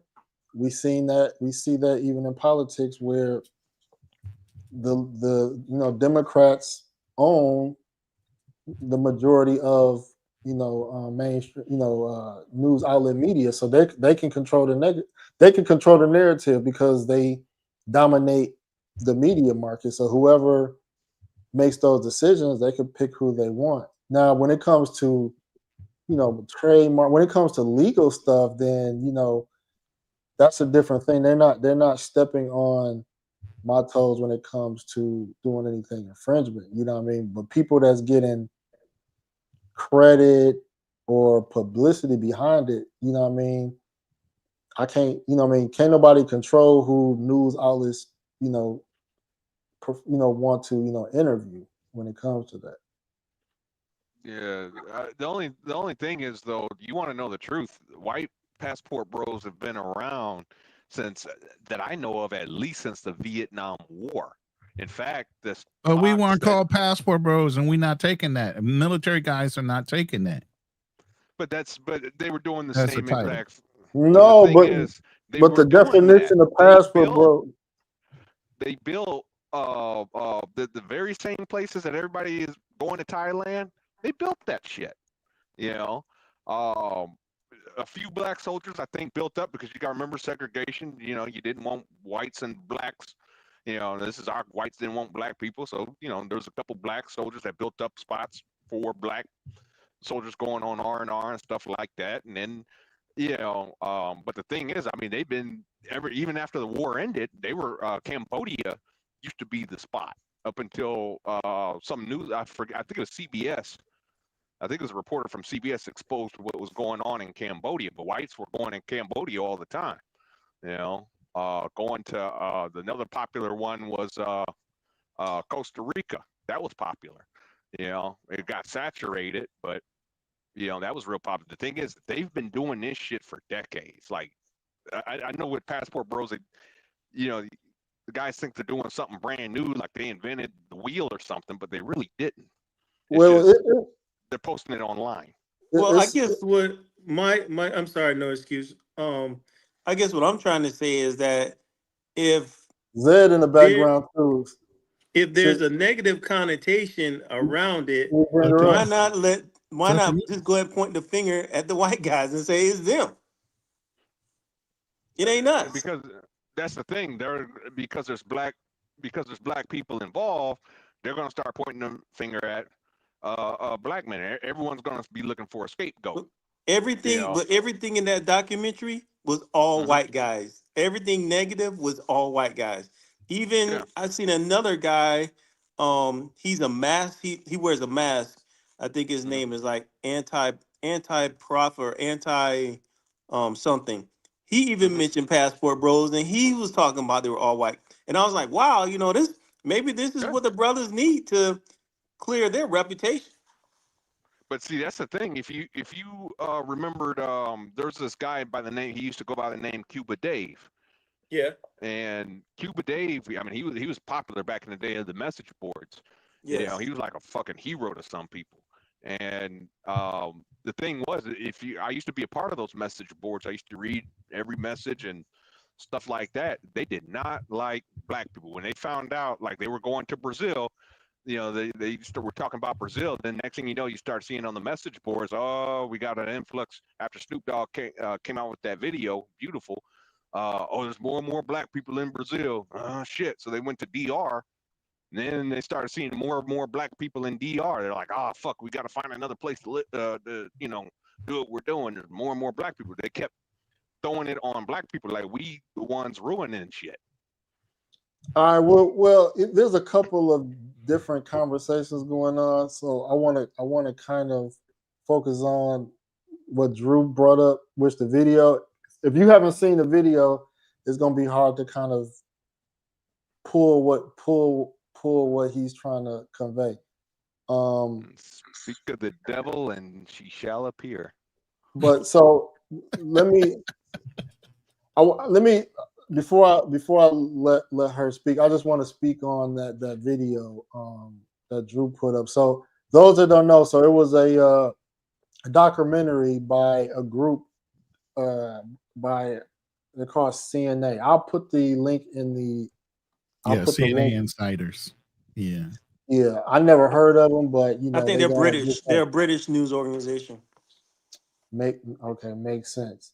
So the first thing is that because I've been reached out by people asking me questions about the passport bros, and what people do is they do Google search, they may do YouTube search, and they may reach out to people. So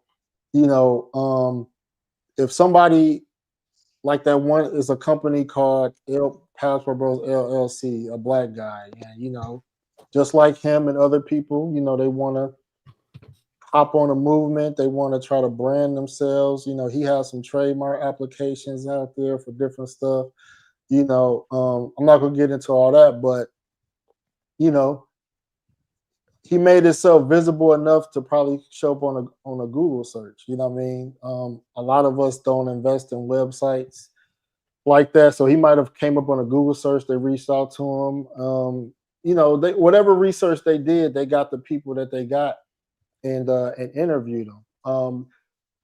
What I took away from it was that the reason why there's not a lot of black representation in mainstream is because we feel as a community to do together. Like, we supposed to be together. We're big. We got people like Check and Ace. That's like 500,000 subscribers. We got so many people in between, and so if we were, if we work together in a way as a, let's say, like a fraternity or something like that, like we would be more visible because we're so big and we have so much, and we have a lot of, we work together. Even O'Shea said out of the manosphere, out of all the segments of the manosphere, he said the Passport Bros are the most organized in a sense as far as working together, collabs, Facebook groups, sharing information. And so it is a lot of crab in a barrel. So make a long story short, the reason why the black representation is there is because we are kind of individualistic when it comes to a lot in a Passport Bro community. So, bro, you better make sure that is it. I don't know if that's the same person. Let me see. Let me unmute. Is this you, Zed? You said her name, Ronin. I know. Oh, you got some static. I need to cash app somebody. Who's getting it? You got some static. I do. It's fine. Do I still have it? It's better now. It sounds like you. I don't know. It's better now, but yeah. What did you want to bless us with tonight? Someone said something about foreign women. Here is the thing. I think the way you talk about foreign women is so self-centered. Yes, the foreign women may be affordable to you guys, but they are not to the men that live there. I have a brother who is single. He's 2 years younger than me, and dating women in Ethiopia is just like you guys talk about it here. He could kind of afford it because he's kind of, a middle class, something like that. But for the average Ethiopian, they are having the same problem you guys are having here. So I don't know how foreign women are better than American women. They're not. It's just we have a higher social status, which makes it look like we're having a better time over there. It's only because of our status over there. Exactly. If let's say Ethiopia was their GDP was on par with, let's just pretend, with the United States, or hell, even the United Kingdom, yeah, they'd probably be having a difficult time over there. Exactly. So my point is that because you guys are saying that the women are submissive, and this is the same point that a Kenyan girl made that Passport Bros attacked her for. She is saying that the Kenyan women are not really submissive. They're just after your dollars. Exactly. It's the same thing. I am almost sure that if a rich Arab man came to America, the women probably would be submissive to him because he has a lot of money. For a time period, but I mean, getting with an Arab guy or anyone from the Middle East, that comes with other conditions. They will get tired of it.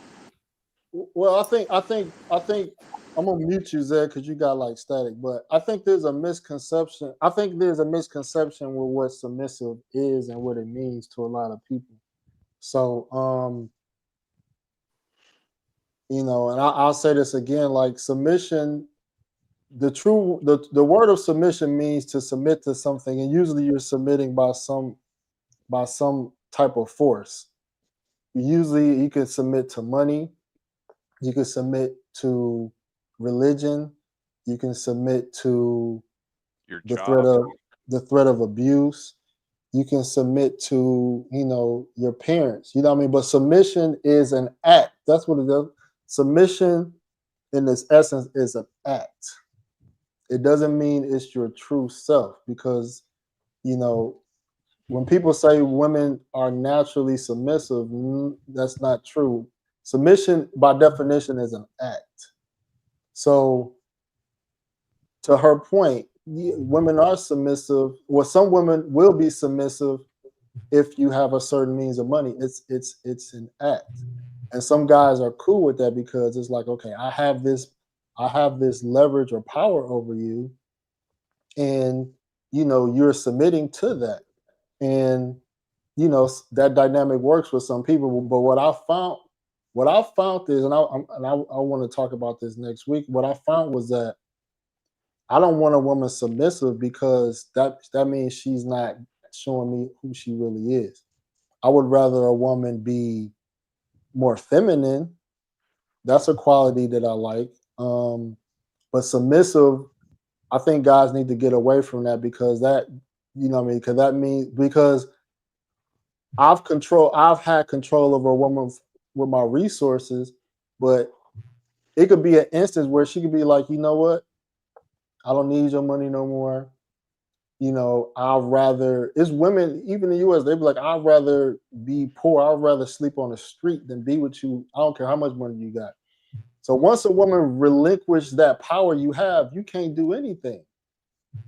You know, even if you have all the money in the world, you can't do anything with a woman that don't want you no more. So, you know, submission.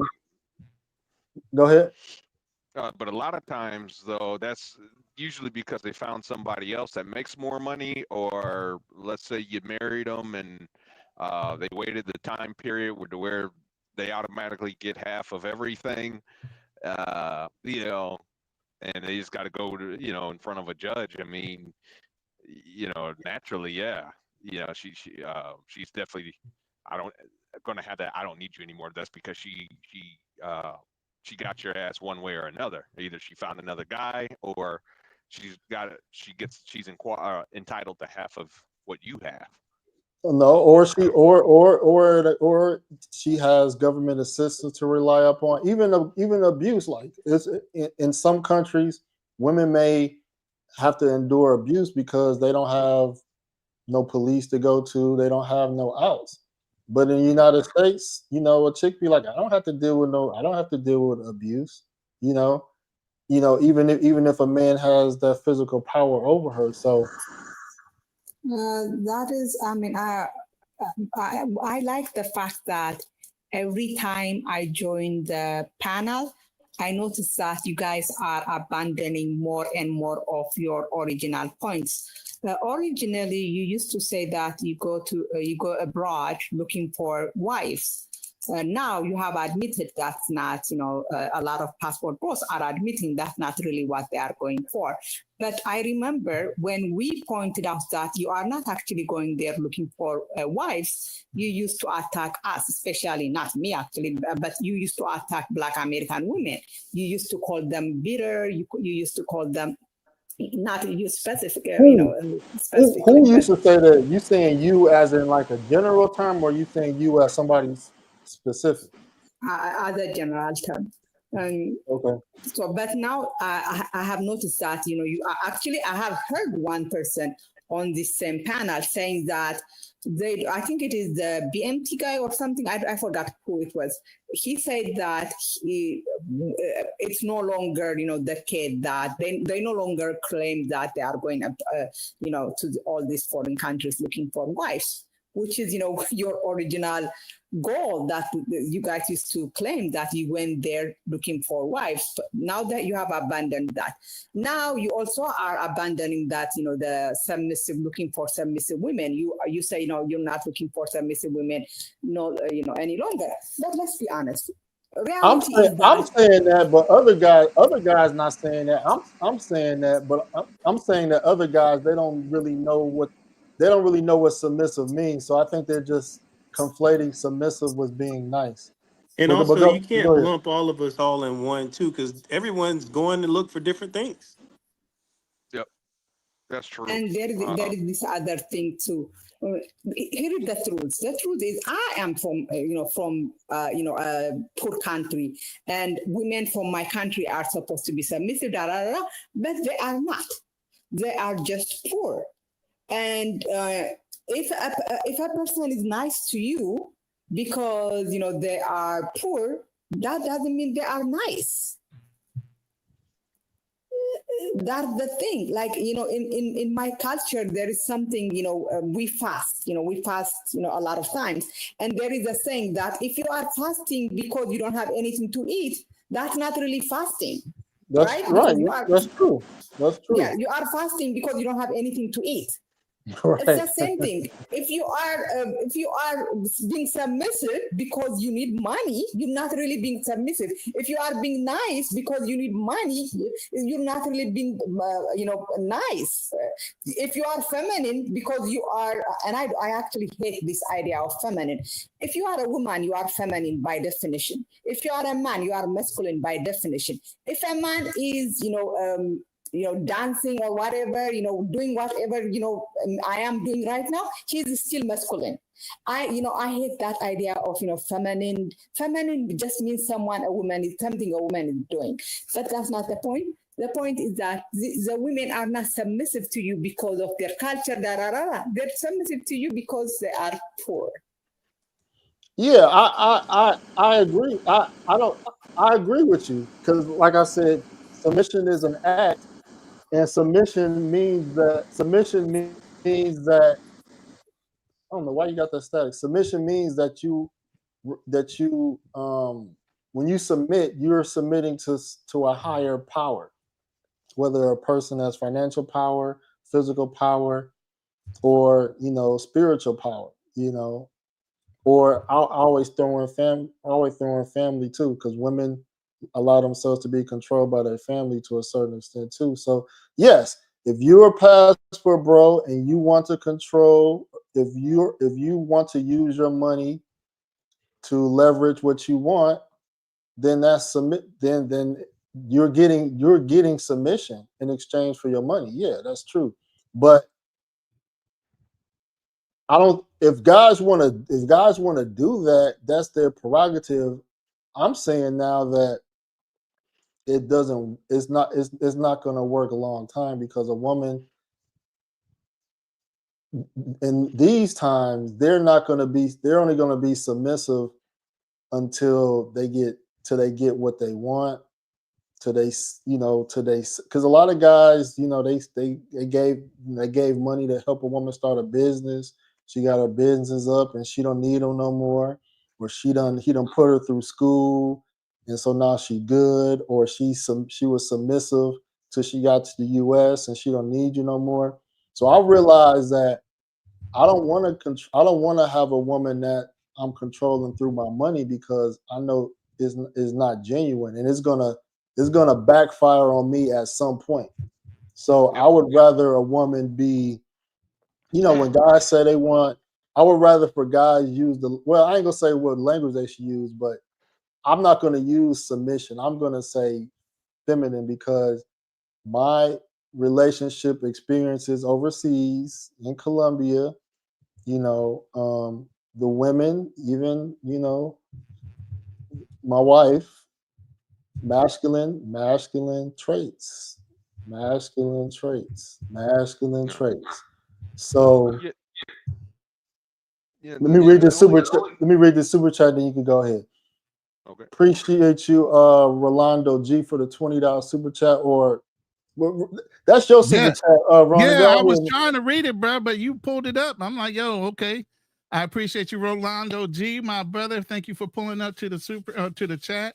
By all means, get involved, you know, and I appreciate the $20. He says, hey, Ronin Travelers, big brother, showing you some love. This is a good discussion. We really appreciate that. And we think no excuse for the live. So yes, go sir, ahead. Yes, sir. But another thing, you know, but another thing too is like how many of these like say passport bros, like they're experiencing something, you know, for the first time. Remember, we had just cited earlier a few about 30 minutes ago, where I believe we cited the GSS study that suggested that 2 out of 3 men in the United States haven't had sex in a year, can't get a date, can't, you know, for whatever reason, the opposite sex is just not messing with them here in the States. However, as soon as they decide, you know what, I'm gonna go get on this plane and go to Barranquilla or wherever, and or DR, and you know, I'm gonna go, you know, to the bar, right, or nightclub down there.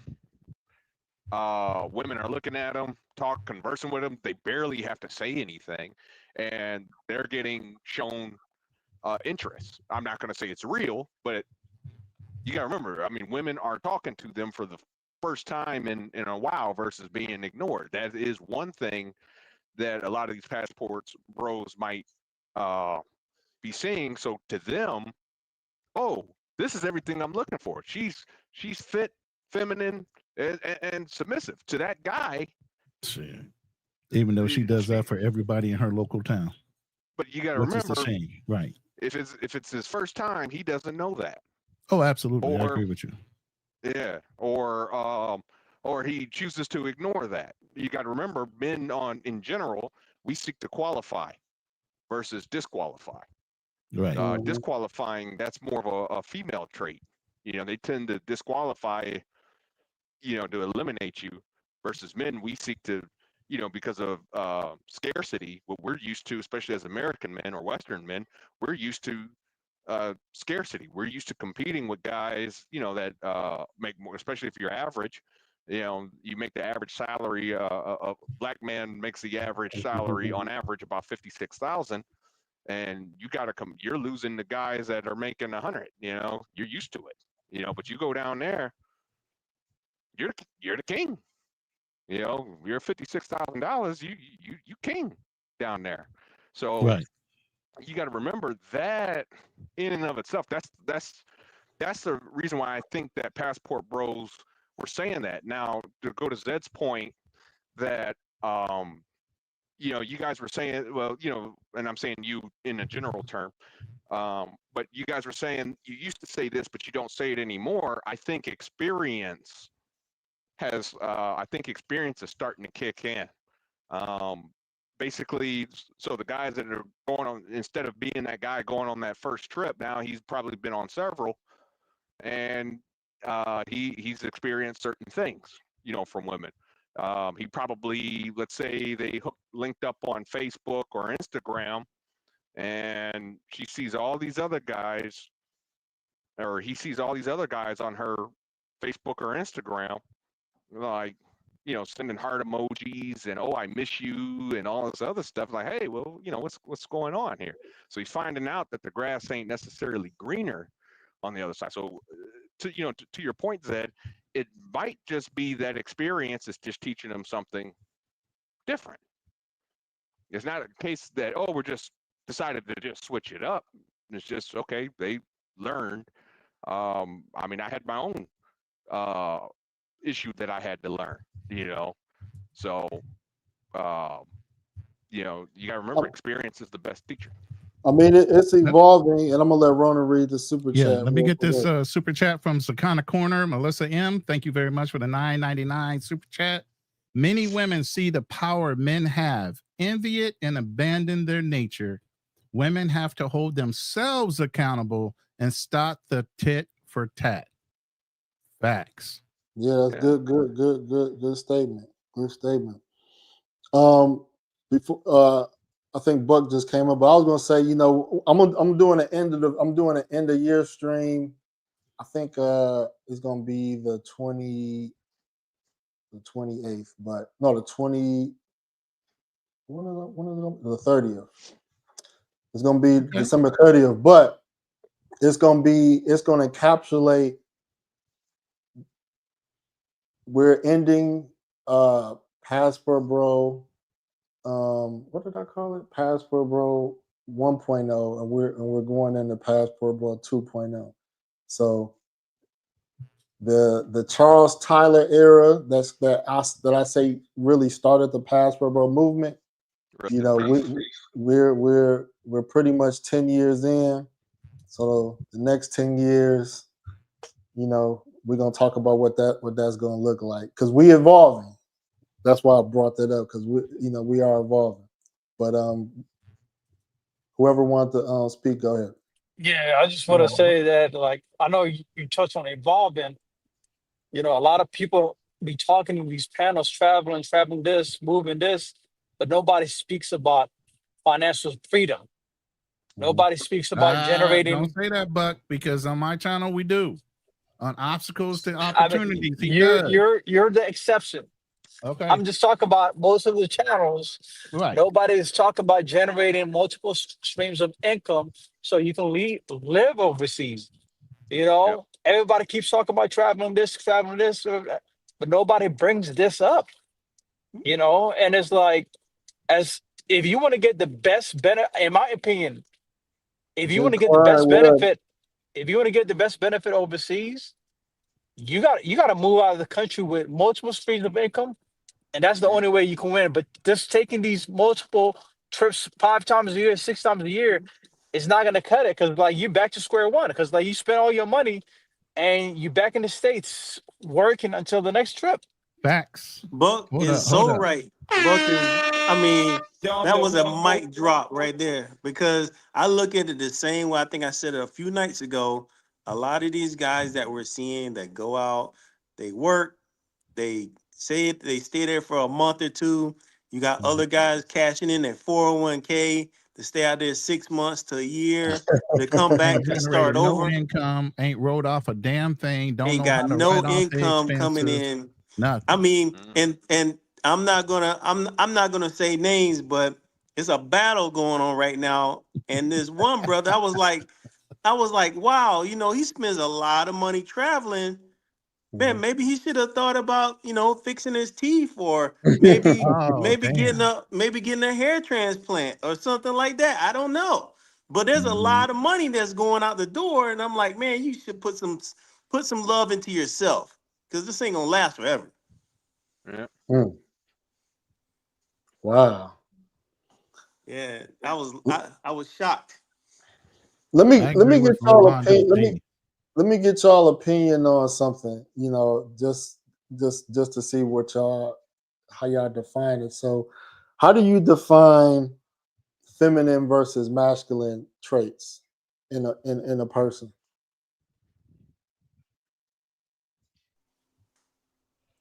Go ahead, Buck.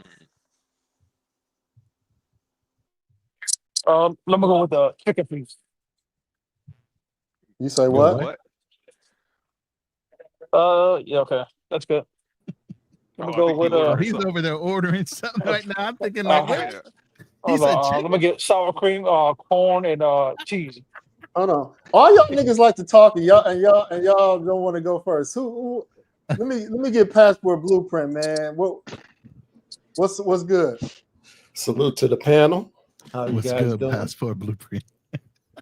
Yeah, I think Buck's right. Nobody's focusing on long-term planning. Everything is very short-term. Because you see a lot of these YouTubers, they're just traveling from here to here and here and here and talking about the women, but what's the end game? This traveling gets old. It gets tiresome. Go ask a federal air marshal. They'll tell you straight up, I'm tired of flying around. I want to be back home, go back to my wife and all this other stuff. Traveling sucks after a while. But these guys think it's some type of a flex. It's not a flex. All right. What's the end game? Are you going to live here or what? And they push this narrative like it's some super paradise, but they're not even looking at the whole thing. Like, for example, Brazil. Suppose I go and move to Brazil. Bad move. Why? Taxation. They tax the crap out of you. They tax you for the pension. They tax you for whatever money you make when you're in the country. And if you got assets anywhere, the bank's supposed to report that to Brazil so they can tax you 15%. So why would I move to a country that's going to tax the crap out of me? I'd have to look that one up, but typically a foreign entity, if you keep your money elsewhere, that's the whole point of, say, the Cayman Islands or Switzerland, where you your assets are hidden. They can't see that. No judge can even enforce that. Oh yeah, they send it out to the banks, and the banks have to report it to Brazil if you get on like even a particular visa. Even like if you're on a digital nomad visa, you're considered tax resident. They're not looking at places where it's, where you can, go someplace and not pay taxes.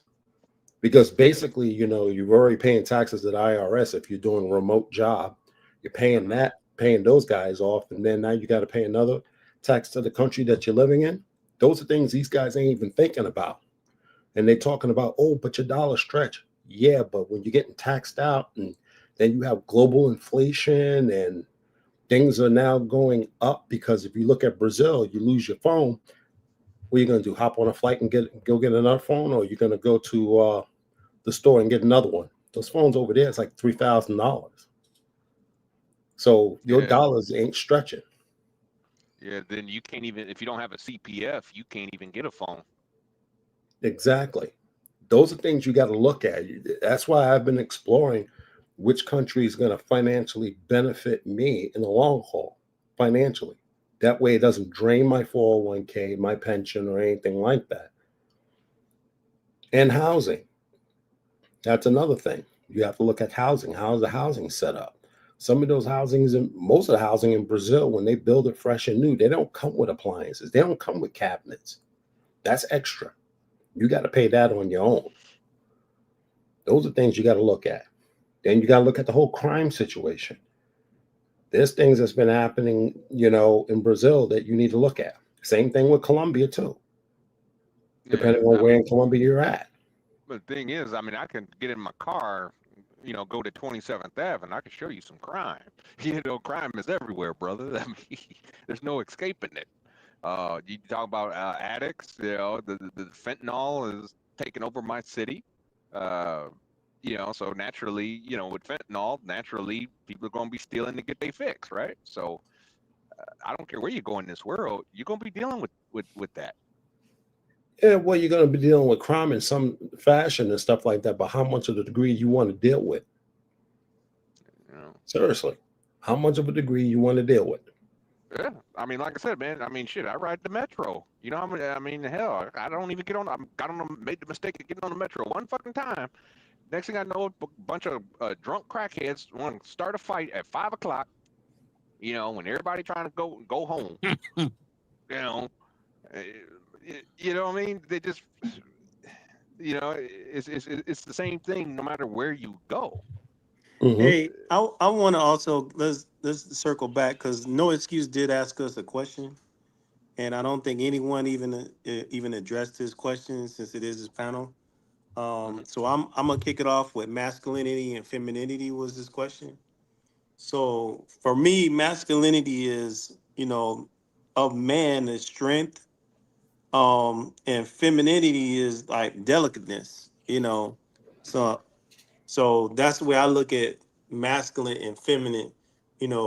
As a woman, she's delicate, she's nurturing, those are the traits I look at. For me, masculinity is about leading with actions, being the leader, being outspoken, being direct. Say what is your feelings is. Standing up for your views, standing up for yourself. It's all about that. Masculinity for me is just basically being, you know, like my old first sergeant used to tell me, you know, stand in a position of strength. Doesn't necessarily you have to be bulky and all that, but just having the strength, to, you know, and conviction to do what you got to do. You know, that's what I look for. Femininity is just basically just the softness and caring and the warmth of a woman. I don't expect a woman to be masculine. If a woman's masculine, that's a psychological issue.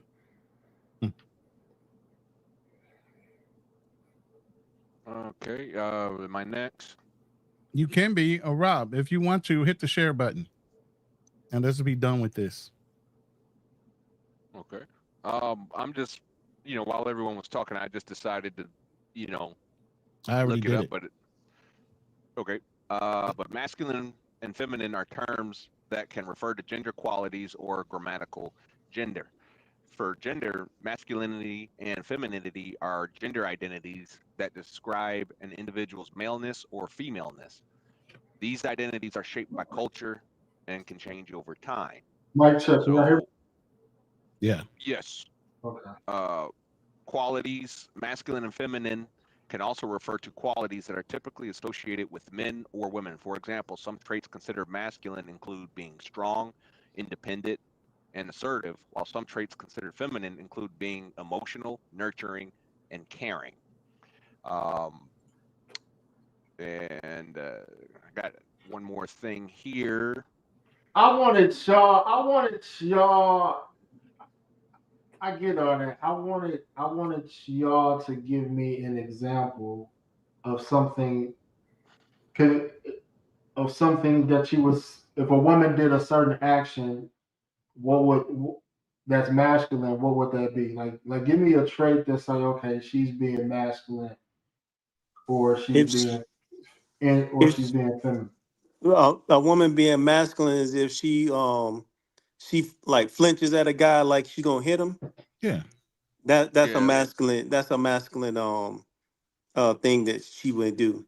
Um, Another masculine thing that I think women, some of these newer women are doing. Used to be a time when women cross their legs. Right. Right.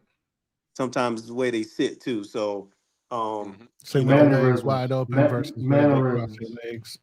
yeah. It's how they carry themselves if they're sitting there, you know, walking around like a Yeah. straight up dude. But Yeah. the biggest thing was submissive.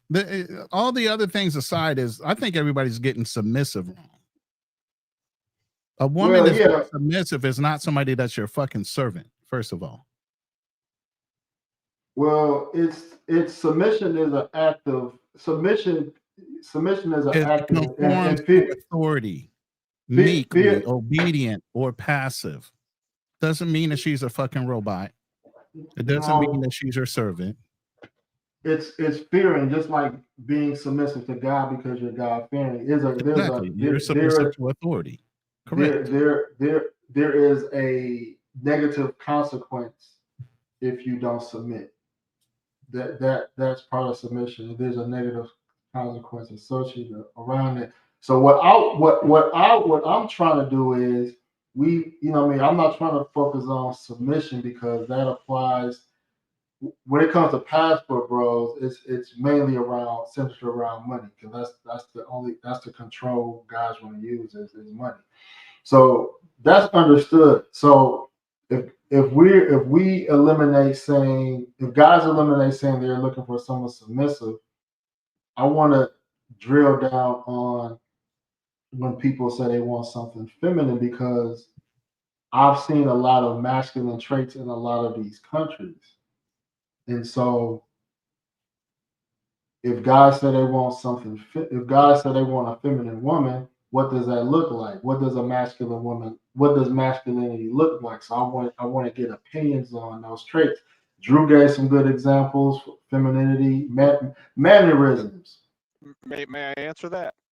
Go ahead. So if you're looking at I'm gonna answer it in two ways. First, I'm gonna start with appearance. Okay, appearance. A woman that's in, say, masculine energy, you might see her appearance. She might have kind of a butch style haircut. Okay. You know, kind of a male style haircut. You might see her kind of dressed like a tomboy. Mhm. Those are appearances of masculine traits in women. Now, as Mhm. far as getting into traits and versus just looks, here are some that may come to mind: is powerful, intimidating, opinionated, outspoken, strategic, Mhm.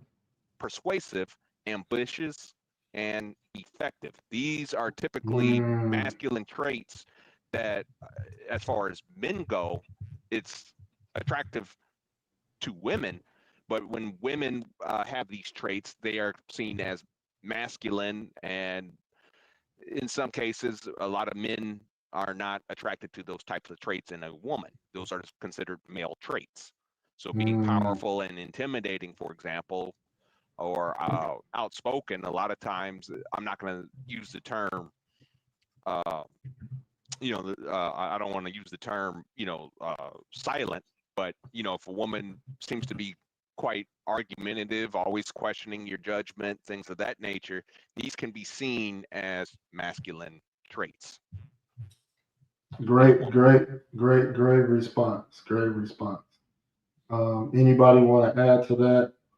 I mean, here's the thing. Biggest thing with femininity to me is she's got a nurturing type of heart.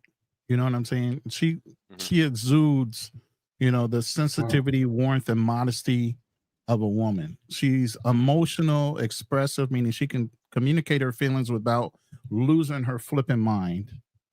And basically, she knows how to bring warmth to an overall family. It's somebody I'm going to want my children to be raised by.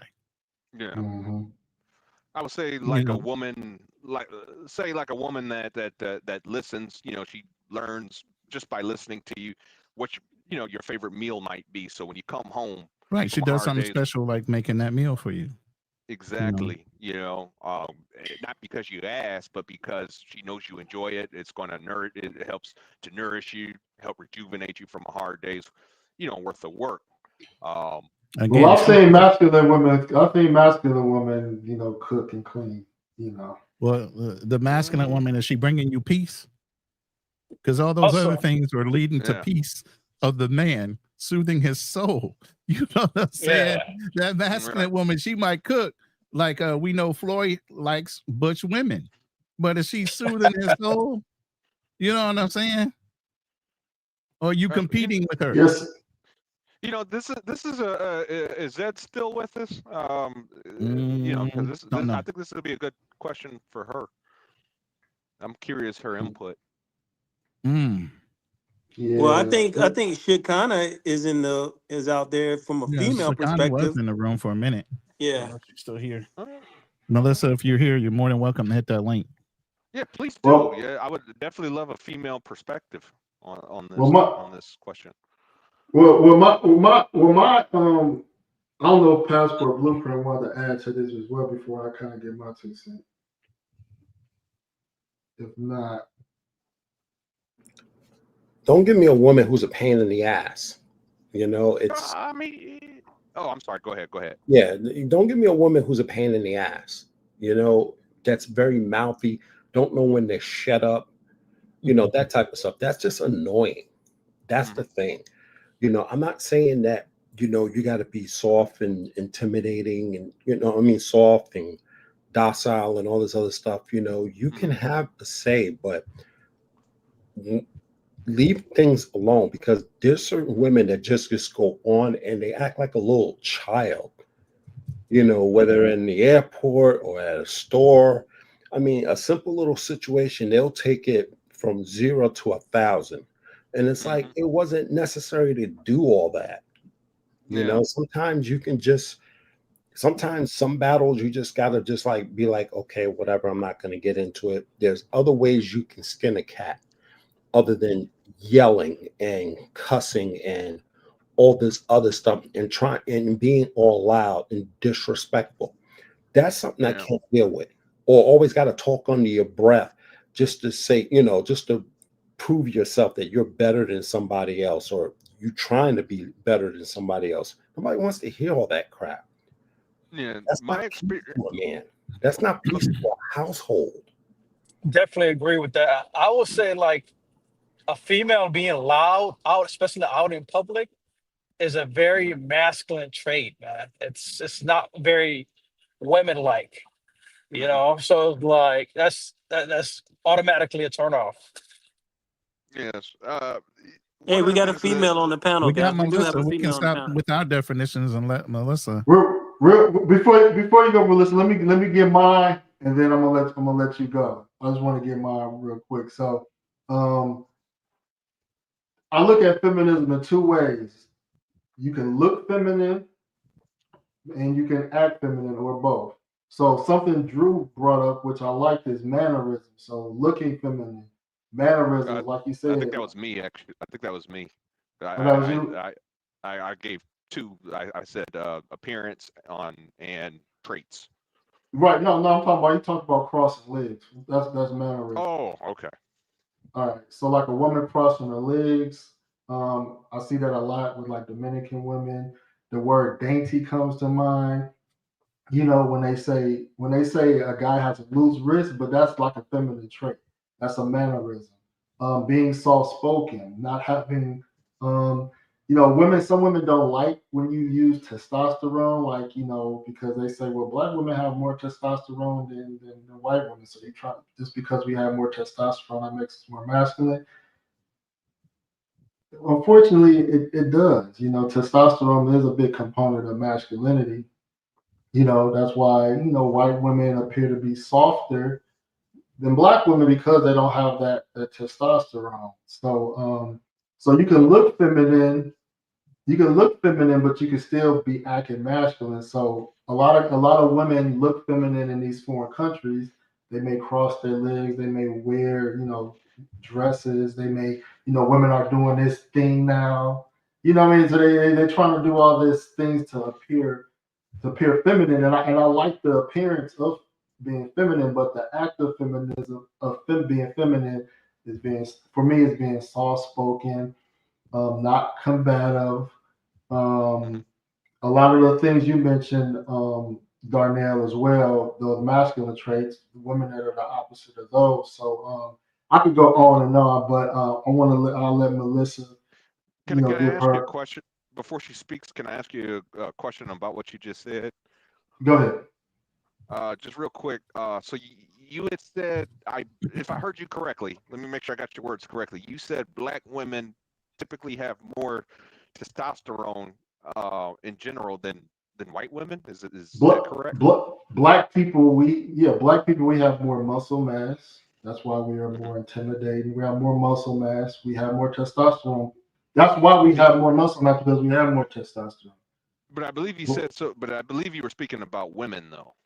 Yeah, I mean, black people, which includes black women, our counterparts, our white counterparts, we have more muscle mass. We have more testosterone than our white counterparts.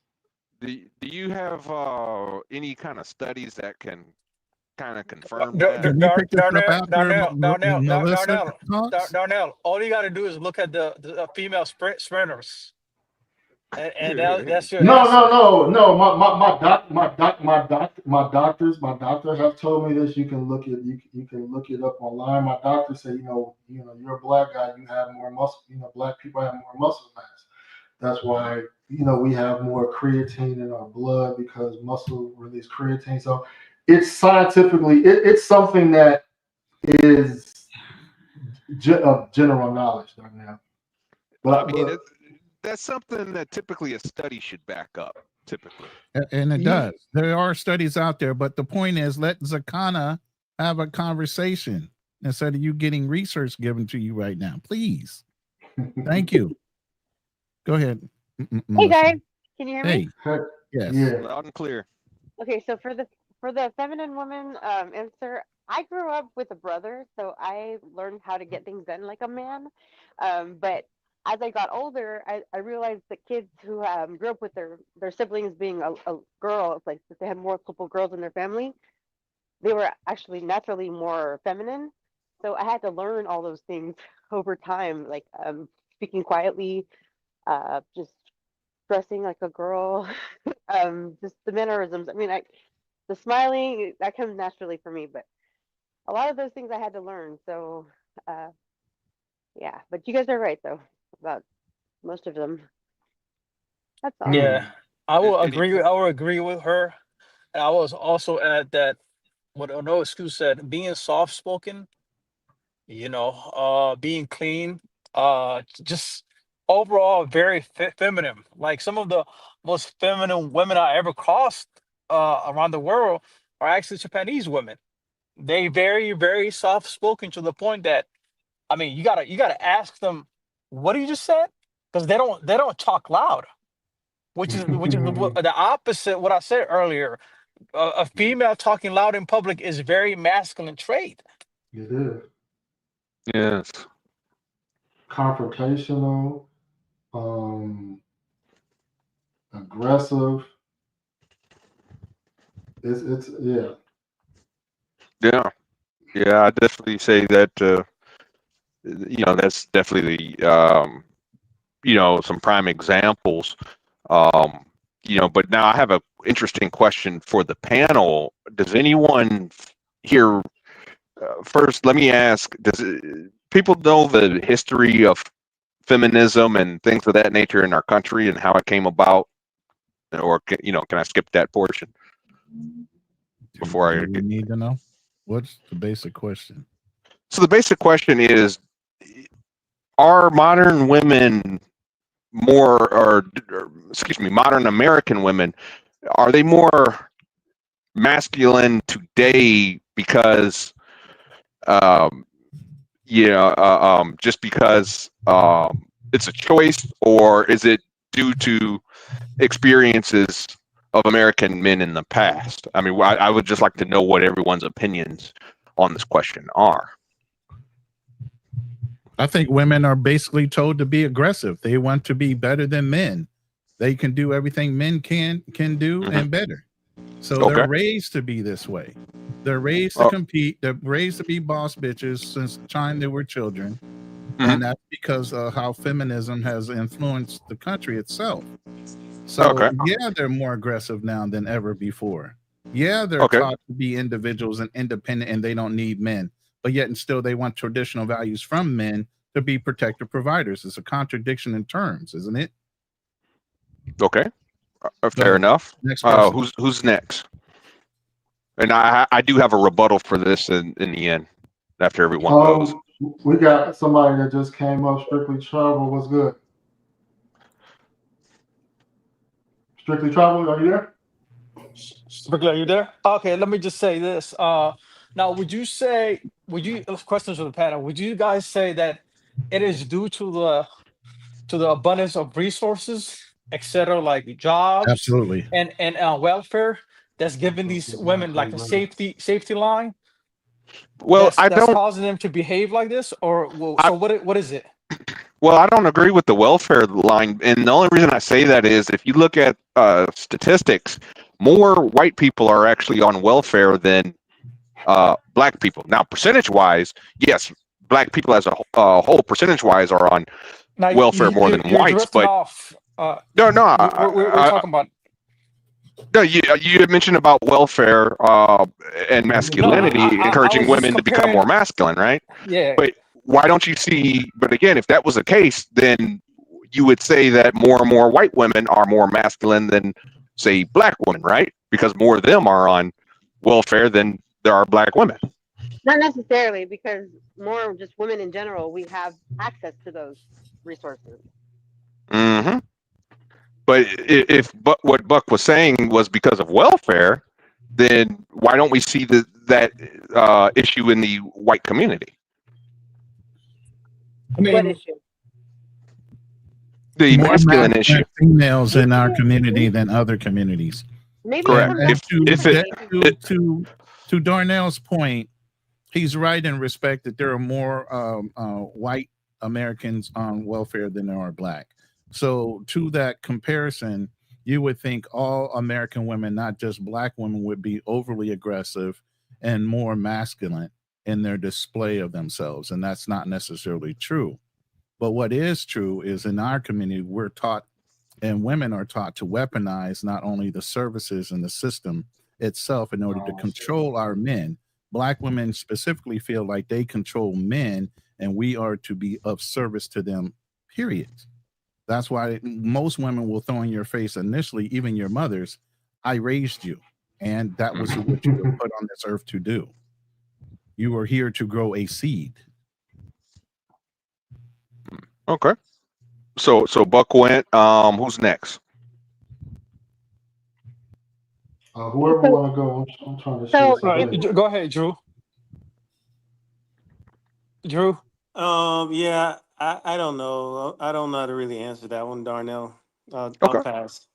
Darnell, I got a question for you. Since we brought up the correlation between income and resources and how the women are more less feminine, but how about a country like Japan? Japan is a rich nation, but the women over there are very, very feminine.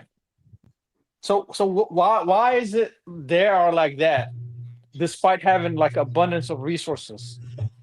Okay. May I table that answer and and I can answer that next. I just wanted to get back to my point. Remember, I said I had a rebuttal for everyone after everyone went. But I will answer your question, Buck. I wrote it down, and I'll make sure I answer it. I won't forget about you. Is that okay? Yes, sir. Okay. So, I mean, as far as my rebuttal, and I'll try to keep it as brief as possible. But Ronin, as you know, I experienced alcoholism. I went to rehab, right? And I learned the history of Alcoholics Anonymous. I learned how it started. I learned how the first known women's rights movement, the push for universal suffrage. I learned how that influenced feminism. There was a woman by the name of Carrie Nation that literally she had a bag full of, she used to put rocks and buckles, really heavy buckles in her purse. And she would go from bar to bar, smashing up the bars, right? And there was a lot of women that had a movement. It was called the God damn, I can't think of that movement name. Temperance movement. And what ended up happening was a lot of women ended up having to, in the United States, basically, the United States, we've all had typically alcoholism and drug abuse were huge, was rampant. A lot of men were alcoholics. A lot of men were losing their farms. I mean, literally, men were drunk at high noon. Women used to have to go to the bars, go pick up their husbands, out of the bar, and bring them home. Sometimes some of the families were losing the farm because their husbands were just too drunk. Next thing you know, AA or Alcoholics Anonymous came out, and everybody, I'm so and so, I'm an alcoholic. I'm so and so, I'm an alcoholic. This and that. Anyway, a guy by the name of Wayne Wheeler united all groups, and he used women. He actually pushed for universal suffrage. Prior to this time, there was only one state, the state of Wyoming, I believe, that allowed women to vote. Every other state did not allow women to vote. So he pushed for universal suffrage and also pushed for prohibition. And the reason why women went for the prohibition was they got tired of dragging their husbands, out of bars. Family wealth was plummeting. Women actually, thanks to women, if you see water fountains in public, believe it or not, that was actually thanks to women. Then later on, you had the a second feminist movement. I think you had the sexual liberation movement. With the advent of birth control, etc. And then you had a feminism, I call it 2.0, where women, hey, I'm tired of working in the kitchen, or being in the kitchen. And as women put it, I believe Ruth Bader Ginsburg put it, you're keeping women in cages. We had an incident, but we had a time period, World War II, where all the men were fighting overseas, right? So, there's only two groups that really, for the most part, couldn't go. One is women, but you also had black men as well, and it wasn't that black men couldn't go or anything. It's just in the beginning they didn't want black men killing white men, so they put us in the factories. But when they started need more bodies, they moved black people over into the war. So naturally, white women. That's where the term Rosie the Riveter comes in, right? You had women that were able to do the jobs, able to promote, able to bring in the income while the men were out fighting the war. Well, when the men come home, the war is over. The men come home. Women lost their jobs and were expected to go back in the kitchen. They're like, whoa, wait a minute. What's this about? And it was among, in the African American community, it was even worse with African Americans. Once you had things like the Great Migration from farms in the South and going to up north, working the factories, a lot of men were moving over there to send money back home, and there was men that were literally walking away from their families, which that's when the laws for divorce began to change. So that's what my belief, in summary, my belief is that I think the reason why we're dealing with a lot of masculine women, as we say today, is really due to mistakes of past men, the transgressions of past men. Think about it. There would not have been any feminism had everything been working perfectly. There would not have been any feminism. There would have been no reason for women to go out there and march for rights if everything was hunky-dory, right? But that's just what I wanted to say on that. Now to get to Buck's question. Buck, can you go ahead and repeat the question for me one more time, please? Hey, man, you said you wrote it down, brother. Yeah, you said you wrote that shit down. What's happened? You wrote it down. What happened? I just want to make sure. No, you wrote it down. Go ahead. I just want to make sure I got the context of it. Well, read it out. Let us hear it. Well, I just took a kind of. If the resources in Japan are abundant, why aren't women masculine there? Basically. I'm sorry. Oh, and women in Japan. Why aren't women in Japan? I think that, my opinion, it's just a cultural thing. Japan is a very, very traditional culture. Yes, they do have liberalization, but if you notice in Japan, there's practically no accidents. There's practically crime is, with the exception of organized crime, but as far as like muggings and things of that nature, their crime statistics are a lot lower than you see here in the States. So my opinion is just a cultural thing. Even in Arab countries too, you see women are very feminine too. Yeah, well, they have no choice. Japanese women are literally not getting married, not having kids. So, by the way, my dear Melissa, just so that you know, I will not talk to you ever again. So you could, why are you talking to me because now? there is really, I don't even know why you have. Hey, I didn't bring you up there to have smoke for nobody. Okay, yeah, I don't even know why she started talking. You started talking to her though. About can Japan. We stay focused on the topic? Can we stay focused on the topic? You don't have to address any one person. She didn't bring up Japan. Buck Travels did. He asked me a question: why feminism, or excuse me, not feminism? Why are women more feminine in Japan, or considered submissive in Japan? And I was just saying it's just a culture. It's a difference of culture. And I cited in South Korea. Why aren't they? In South Korea, Korea has a 4B movement right now that's going on. They're the ones that are shaving their heads. But that's not everybody though. Men. That's not every Korean female. Let's not put that in the context of that's everybody, because I think a lot of times we do that. Say, oh, it's all Korean women. No, it's not. No, it's definitely not.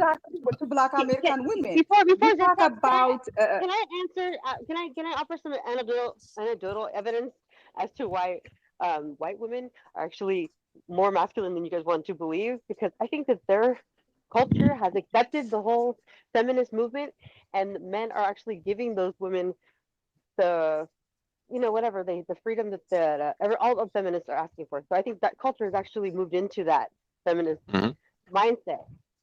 That's what I see. And I have to concur with. Let me read something real quick, so I can take this off my screen. All right, so I just Googled just testosterone levels by race, and it's comparing men, but it says testosterone levels vary by race and age, with some studies finding that black men have higher testosterone level than white men, while others find no significant difference. Even in this one, it says non-Hispanic black men versus other races.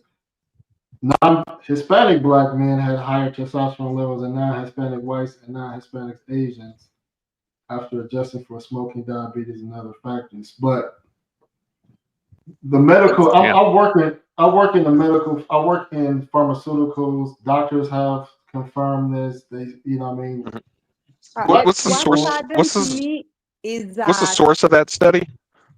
The source? I'll send it to you, man. I'll put it in a private chat. I just did a Google search, man. So you can, I'll give you the phrase I Googled, and you can look. This is what saddens me.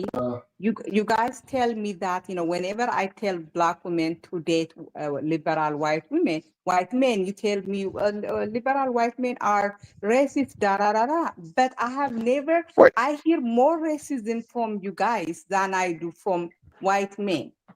It is so you weren't saying that on Razor Raise a couple weeks ago. What did I say? You were saying, "Oh, these racist white men." You were really upset with President-elect Trump. You blame black men, and he's white. He's that perfect white man that you love. You know that Trump is not liberal. I mean, you guys not. I don't want to. More liberal than you think, Rudy. Zed, I got a perfect white man for you in this space. Papa Rico. So oh God, he's a white liberal guy. Clear, you have to have you have to have economic power over somebody to be racist. Racism is rooted in someone being able to. You guys are racist against your own people. You No, can be. You guys, I mean, the fact that you are spreading this very damaging, very racist propaganda against black women, basically implying that we are women, men in women's body, is something. I mean, I have written so many, blogs. When has anyone said that? I don't recall anyone on this panel saying that. We literally said that black women have more testosterone than other women. That is something racist to say. That's just science. That's science. But you heard me. But you did hear me at least. Now again, you at least heard me question. Yes, I did. I even said, hey, I even asked him. Do you have a study? Does everybody remember me saying, "Do you have a study?" Call it racist. You almost seem like you are trying to get. No, the only thing is that I don't like to go back and forth and argue with people, name call, insult, deflect, whatever. I don't like doing all that. I just like having civil conversations, and that's what we were having. I questioned him, "Hey, do you have a study that can confirm this?" He pulled up a study. Then I followed up with, "What's the source?" And why so I did ask these questions. Why did I want the source? Because the source is always important. I mean, you got to understand. Why did you want it? Do you think that the whole study is racist? Hold on. So Zach, if a female said that black men have larger penises than Asian men, is that racist? Yes, and you guys actually like it. I mean, when someone says that you guys have, big penis, you guys like it, but that's actually very damaging stereotype. That's why you guys. How is it a stereotype if it's factual though? Let's put it this way. Can I say this real quick? I wanted to say that. The oldest living genetic material that's anybody's ever tracked is from a female sample called Lucy. which organs are preferred more times than not when somebody's on the open market trying to take? It's somebody of African descent. Why? Because our genetic material is purer than any other genetic material out there. So they would prefer black organs over any other organs. I am almost sure that like 75% of that's your actually skin is true. white. You are like, you think you are pure African. I said black organs are preferred in the open market. Okay, You're not even listening. I didn't say I was pure. I said black organs are more preferred on the open market. I think he kicked her out. Yeah, that's fine. But I'm just saying that's a known fact. She left on her own. Yeah, she does that. She'll pop in and pop out like a leprechaun. Well, I mean, to go to Ronin's point, he does have a point, because if you actually look at, and you guys can Google this for yourselves, but if you look at when it comes to blacks, for example, people that are considered of African descent, we actually have a lot less Neanderthal DNA than our white and Asian counterparts.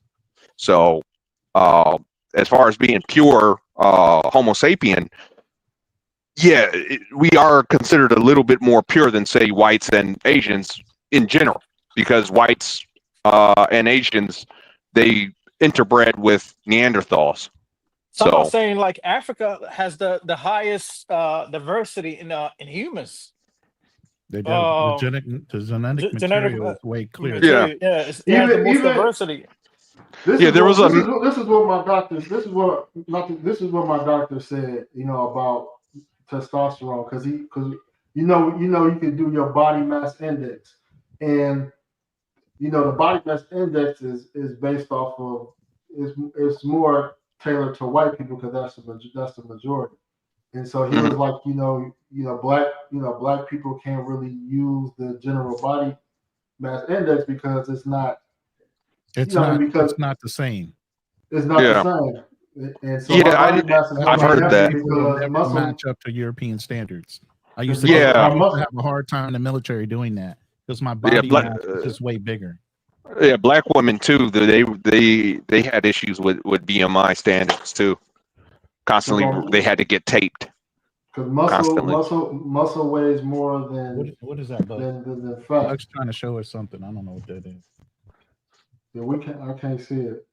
What are you showing us, bro? Send it in the link in the back chat, bro, so we can see it. Buck, does he even know he's got his camera on? Buck, you muted it. I say zoom in.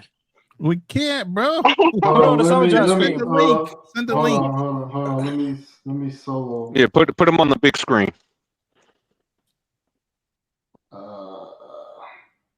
You got to put them center stage and then.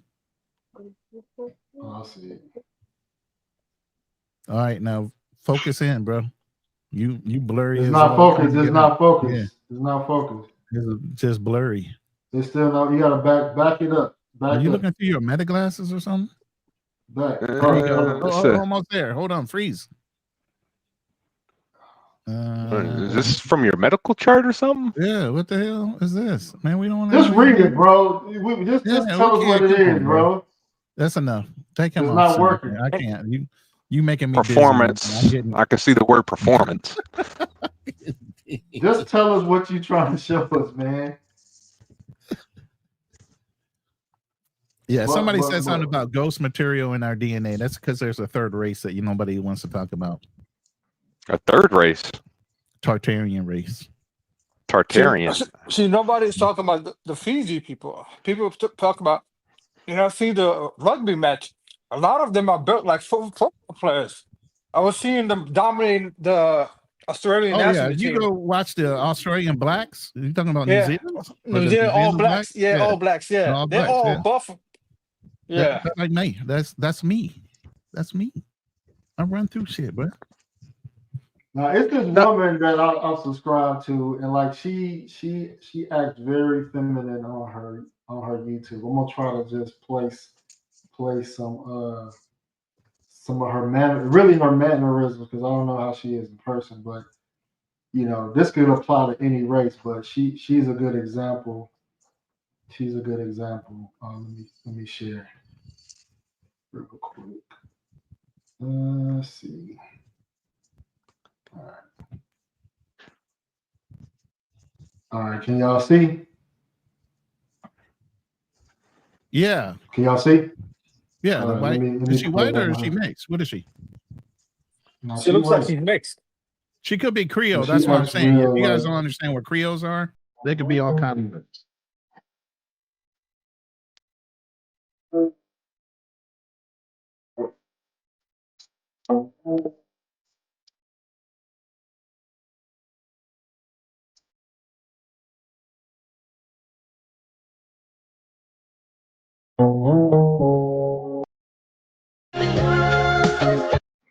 No. We're looking. I'm just showing an example of feminine mannerisms. Like absolutely. She a Zoom set all day long. And she's staying up with like the 50s style of tradition back then. Oh, yeah. Now I seen a movie. I gotta find a picture, but it was like a black. It was 4 black women. They reenacted like a early 1900s theme, and they were kind of dressed like this, the Dolly Parton, and they looked real good, like with that look. But she talks about a lot about being a traditional wife. So, yeah. I just want to share that. It's sad that she's not the other color. That's the problem. Yeah, I'm gonna try to find some examples of some feminine black women. That's not pretending. That's not, when they do this soft life stuff. That's just an act. That's not like you think they're not cosplaying. Well, you gotta go down to the Bible Belt for that, and find a church going girl. Here either. Yeah, true. A lot of them they be pretending. Yeah. Oh, yeah. I was gonna actually offer a suggestion when it comes to the masculine women, because I was saying about from my perception, it seems like white men have accepted that movement, and that's why maybe their women are, to you, seem like they're less masculine, but from what I see, they're equal in masculinity. They just don't have to push so hard for it, for their to get their way. So maybe. But see, most white women don't mind dating and marrying beta men. Yeah. Because they know their strengths, so they would rather be the worker and let their husband stay at home. Black women won't do that. Absolutely not. Oh, I get what you're saying. Okay. Never mind. True. I'm trying to see if I can find these pictures. Yeah, Jack, I'm Creole, so that's what I'm saying. She could be from what you said. She could be from Louisiana. Yeah. I didn't know she was or wasn't. I didn't know what you were comparing her to. But the femininity definitely rings through. Man, I want to find these pictures, man. I'm gonna try to prepare. Have that prepared next show to try to get some. Cause we want to talk. I want to talk about it more. I want to talk about it more. Femininity versus masculine, because I think that's the core. For me, that's the core. What I've seen when I've picked wrong with women. When I figured out when I got down to the root of the conflict, what I mean, the root is that her masculine traits, ended up being a conflict. Being a housewife, or not being a housewife, ties to being feminine versus being masculine. Most women that don't want to be housewives have masculine traits. Yes. Now let me ask you a question. Do you think now who do you think was, in your situation, who do you think was at fault? You or the woman that displayed masculine traits, and why? I mean, it's nobody's fault on who they are, right?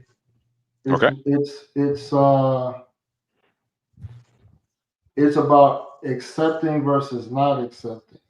I think it's probably my fault for miscalculating, because if I accepted a woman that was masculine or not as submissive, my logic was that as long as I don't bring it to the U.S., that masculinity won't go to its full potential. As long as I keep it at bay. So you know what I mean. So me keeping her in her country didn't make a difference. Yep. And I'm able to speak on that because you and I went through the same exact problem. You know, and it's good to hear, you know, another black man take responsibility. You know, when you say, hey, man, when hindsight, you know, I had some misconceived notions, as did I. You know, I had some, but the thing is, I'm willing to bet there were warning signs. You just ignored them, same as I did. You know, there were warning signs about my ex. You know, that had it been an American black female, I would have walked away long ass time ago. You know, but because she was Brazilian, you know, she was different, and over the course of time, you know, I'm gonna get her on the program. Just like you kind of gave her a pass because of her heritage, a lot of brothers give a lot of women passes just because of their looks, and they feel like they can't get better. Yep. So they hold on, like I said, with an iron fist. Doesn't matter what she does, and then encourages her behavior. Yeah, but if most dudes knew, the more you turn off a chick by saying no, the more she desires you. Yeah. And that's why I say submissive is not a good thing, because, you know, people say, man, like, you know, how could a woman from a third world country not essentially want to walk away from a millionaire? You know what I mean? They're just, you know, figuratively speaking. And if they don't need your money, then you no longer have control. You, as Tia Mowry put it, no longer serves me. You know, so submission. The thing guys have to be careful of is that the most shocking thing that can happen is when you have power and it's snatched right away. It's snatched right away. You can have somebody wrapped around your middle finger, and in any moment they can decide that they want to relinquish the power that they give you. There's nothing you can do about it. You know what I mean? So you can have. Go ahead. The best thing to do is don't ignore the red flags. Just because the sex might be better, or you're getting more of it, or in your, you know, don't ignore the red flags. If a woman seems to be kind of combative, kind of putting you down in public, seems to be starting fights, arguments that seem to start over something that's small or little, I'm gonna just be honest with you.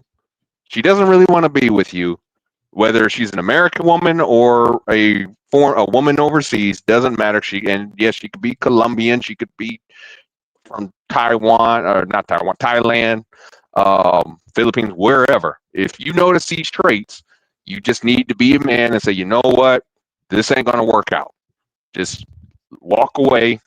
Take your L early, in other words, is what he's trying to tell you. Exactly. Take the L early. It would be a whole lot cheaper. Yeah. Yeah, man. It's I'll say femininity. A feminine woman is a good start. You know what I mean? Some man can handle masculine. Everything is about personality. And I think I said this last Monday, and I'm gonna kind of close with this. It's like I brought up brother Andre, him and his wife. You know what I mean? Now he compliments her well, and I consider him a masculine man.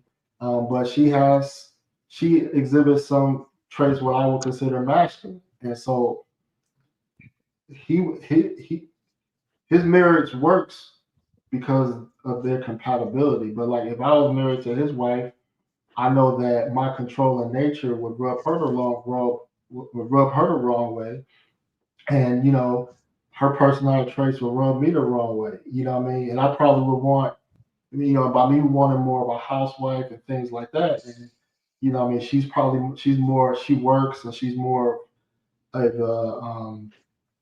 she wants to be more of maybe a financial helpmate.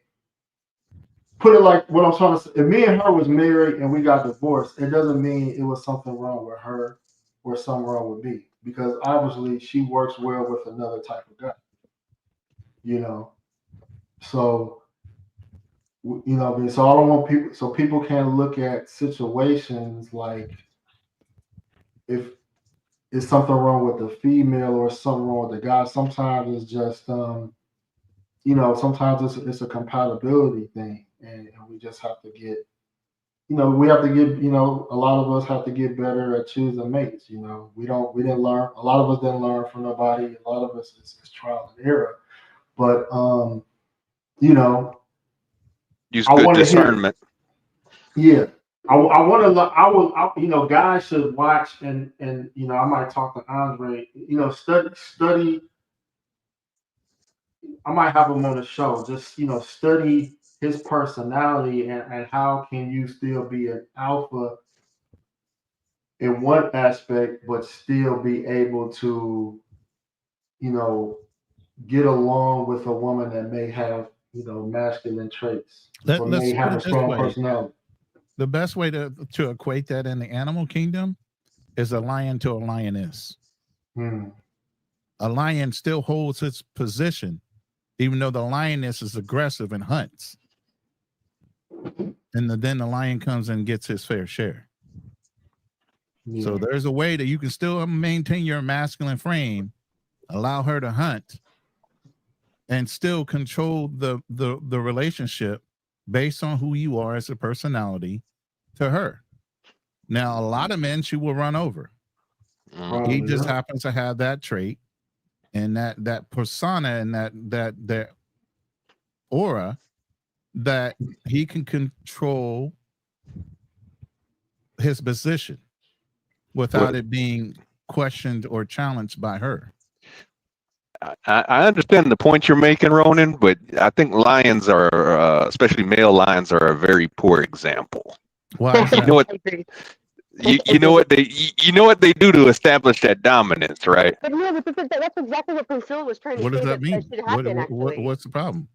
So what male lions do, they force themselves on the female lion, on the lioness. They force themselves. So let's stop right there. Hold on. One more. Just one more. Okay. And we can end it. And two, they also kill off the offspring of the previous. I get that. That's what I'm saying. Let's stop right there. And the reason I'm saying let's stop right there, if it wasn't the law of the land, what do you think men would be doing right now? What do you think men had done through time before there were laws in certain lands? Men raped, pillaged, and killed. Have you read The Art of War? Do you even know what we used to do back then? I'm aware of it. And continue to do those things are laws of lands. That's it. Other than that, it would still be the same way. So I don't hear no negatives about what I said, because at the same point, men would still be doing it if the laws weren't there. Okay. And a 17-year-old that listens to this podcast, well, I know what I need to do. I'm just saying, the laws of the land control what goes on right now. Yeah. But back in those days, there was exactly what it was. The strongest were the ones that survived. That's why even in hypergamy, the sought after men are the ones genetically are the most superior. Yep. It's not changed. It's society that makes it look like it's changed. But look at all the incels we got that are not doing shit. Don't have no confidence, sitting in their mama's basement.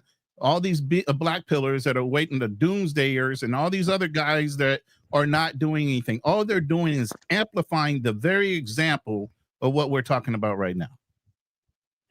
There are guys that are going to go out in there and get it.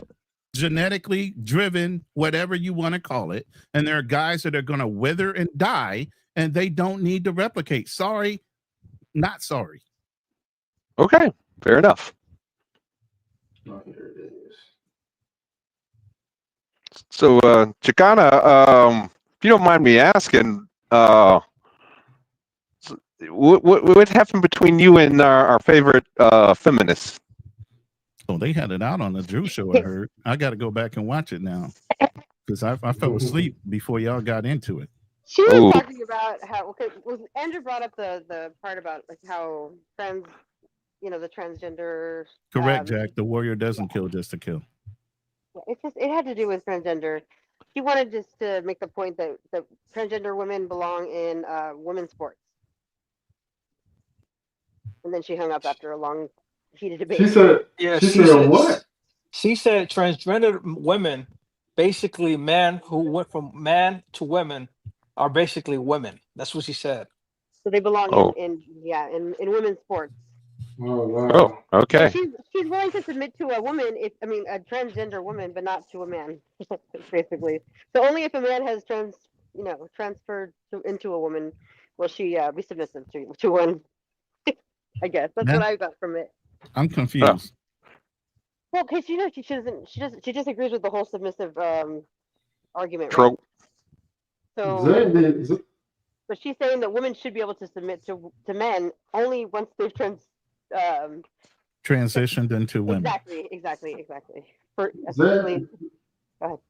Zed needs some dick. She needs some dick. No, she gets plenty. That's what she's saying. She gets more now than she ever did when she was young. She lied. And she charges for it too. So what does that call her? What do you call people that charge for sex? Oh, wow. Without saying it out loud. She said when she turns, 50, she will have a nude picture of herself. And she's like, I think 2 years away. And she's gonna post it on the internet. Oh my God. Okay. That will be the year the internet shuts down and breaks. Yeah, come on. And ain't nobody trying to see that roast beef, man. Hey, what about Floyd? Floyd, he seemed pretty interested. Is he out of jail yet? Yeah, Floyd's in Colombia now. Yeah, he did his time. He's out. He's free as a bird. Okay. Well, then he's perfect. Yeah, back and he's in Colombia. Yeah, I think he can actively pursue whoever and whatever he'd like. What's up, Tanzanian Tony? You changed your name, bro. Yeah. Rob was suggested it to me a while ago. Okay. Hey, good to see you again. Good to see you. Hey, so wait, Zed said she hopes they kick me out of Tanzania. She hopes what now? That they kick me out of Tanzania. I don't know why God. Of course she does. She considers you a passport, bro. And you're not allowed in Africa, period. But I'm saying, like, I'm more African than her. I'm sure she has Arab DNA. She was actually born there. I just gotta let you know she was born there. Just because you're born there don't make you African. I'm just saying. About genetically, like she's like Arab. Well, I mean, yeah, because Ethiopians, they're above the Sahara. If you're above the Sahara, you don't consider yourself African. And come on, dude, like she's like 55. I'm 34. Like my mom is a doctor. She's not going to be online. She claims to be 48, so I don't know. I don't want to say she's old. What type of professional woman is going to be on these panels trolling young guys? She's obviously a leftover that couldn't get married. She could, she doesn't want to be married. She claims. But I mean, she's a trash woman. Like our purpose is to reproduce. If you can't reproduce, you failed. That's it. You're yes, absolutely. I think the man from her community doesn't even want her. Exactly. So I didn't know we were going on the attack in there, but I was not prepared for this. She wanted to smoke. Leftover. Yeah, like I'm cool, but come on, dog. Like this old ass fossil. Ain't nobody checking for a rusty face out. Oh man. What is it? Floyd is checking for her. Tell us how you really feel. Yeah. Don't talk about Floyd's woman now. No more, Tony. And Floyd just got out of jail, man. You know what I'm saying? So, you might hurt you, Tony. Ain't nobody gonna do shit. I'm a sexist, but wait. She's talking about sexism, but Africa has gender roles. She went to America and lost her damn mind. That's why she can't get a husband. Trash woman. Go out back and just kill yourself, Shorty. It's over. I've had that conversation with her several times. You're whack. Ain't nobody checking for you. And I got a question. Would she behave like this in Ethiopia? I think the man over there would check her. She was in Ethiopia at one point, live chatting with people. No, I'm just saying out and publicly. Like, would she say the same thing? She would never enjoy. I don't know if she could or would be allowed to in public. Papa, you are a sexist. See, I told you she pops up like a leprechaun. I don't give a fuck. You are a sexist, and my dear, I know. How about you be more mature and do something productive with time instead of trolling? My dear, you are a sexist. You are a loser. You're online. My dear, you are a loser. You literally went to poor nations to support a woman because the women I'm doing better than you, nigga. afford Shut the up. women in your own freaking country. You are My life the is better definition than yours. of You're a online loser. arguing I'm with sorry. people. Your life You are sucks. a loser. Your You life literally sucks. have to go to the Don't poorest nobody of want the your poorest ass country pussy. to find Damn. Papa, Fuck out of here. you are the Don't sink loser. to her level, Tony. Don't sink to her level. Loser. Keep it professional. Not only are you a sexist, I mean, she cannot be. I have my wife beat your old ass. My mom is a doctor. I have my wife beat your old ass. Hey, what is a sexist? Oh, she left. He is a sexist because he said that if a woman told him, to do I don't something, give a fuck what you think. But you're a loser. You he asked. You absolutely do. You are here What's that. a sexist? Say what you think. You are You're writing a dried up fanfic about raisin. me. No one cares. You Like, are no so. one gives- I mean, you are Your so. opinion is worth nothing. I don't even know If you. it were not, you wouldn't be what are your up there. qualifications? I mean, I literally. What is your highest level of education?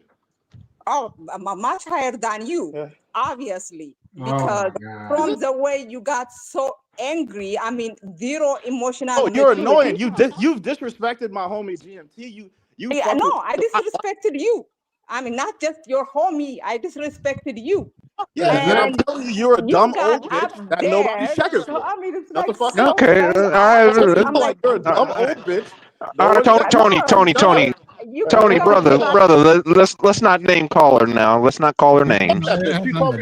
Just maintain your stoicism. She just mad she don't have kids. Her eggs are dried up. Just maintain your stoicism. You lose. Yeah. You lose your Ain't mind. nobody giving you a kid.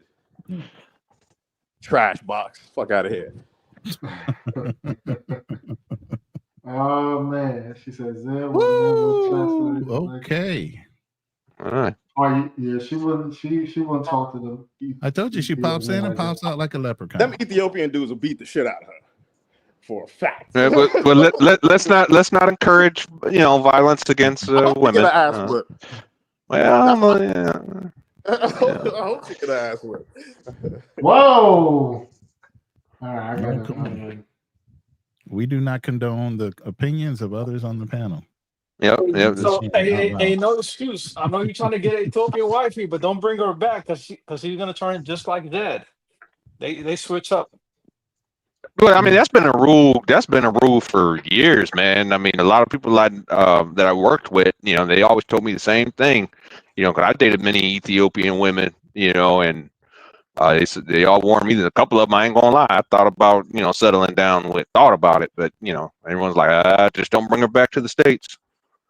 They kept telling me that, don't bring her back. Yeah. I mean, she started hanging.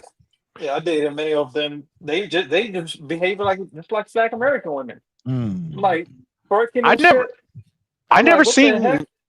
The only time I seen one of them, but you gotta go to DC. You gotta go to DC. You'll see it. Oh, okay. So they were in the States. I was in the Middle East at the time, so that's why I didn't see it. But that's why I said the ones raised in the West. Yeah, because I have heard that it basically they start getting around African American women, and then that's what I've been told is they get around African American women, then they start to change up when they start having. Look at Ruby friends. Rose. I mean, look at Ruby Rose. The way she's behaving, all ratchet and shit. I mean, every That's not like country of women is diverse. You know what I mean? So you gotta really know how to pick. Like you just can't say Ethiopia and you close your eyes and pick one. Like you know, you gotta vet them. You gotta there's certain things you gotta look into, and that's just for all women. I think the misconception with the movement was that you can go to a particular country, close your eyes and pick one, and you know she gonna be fit, feminine, and friendly. Like, Yeah, it started out that way, but the only thing is that if you like to play around and you're not serious, they will get. I got a lot of them threatened to kill me, you know, because I couldn't. I ain't gonna lie, you know, I was still doing my thing, you know, and a lot of them tried to kill me. On the real, no excuse. Could you imagine being like 55, 60, trolling 20-something-year-old people on YouTube? That's crazy. That's crazy, man. That's crazy. I'll be honest with you. I man, in Black YouTube, I see it almost every day. I think it's crazy too, but it's sad though. Yeah. But I'm saying, I mean, we saw Peso Man do it. We saw Peso Man do it for years. But I'm saying to be that old and to hold those opinions, it's sad. Like you're done. Like no, that's someone that's excommunicado from society. They can't have real relationships in real life. Yeah. Damn, you didn't Like, just go I'm John 20 Wick style on her. You just went probably- John Wick style on her. She's excommunicado. It's real, you know what I'm saying? Ain't nobody, bro. Ain't the local dudes don't even want to marry that. Well, I mean, yeah, you know, in Africa, you know, I mean, when you're in your 40s, your 50s, and you're unmarried, you are at that point, unfortunately, left over. You know, a leftover woman. Bride price for that. That's well over leftover. Leftovers in their 20s and 30s in some countries. 49 to 50. Oh, you're far beyond leftover. Yeah. 49, 50. Well, I was trying to be nice, Ronin. 49, 50. You should be a grandparent. You should be a grandparent. Yes. You know? Yeah. I was trying to be nice, but you know, she can't even guide the younger generation because she has no experience. Yeah. You can't. I think she also turned atheist because she was saying that she was what's that religion that Ethiopians follow? Orthodox. They are Orthodox Christian. She was a they have the original Bible. Oh, really? Yeah, she was left Orthodox.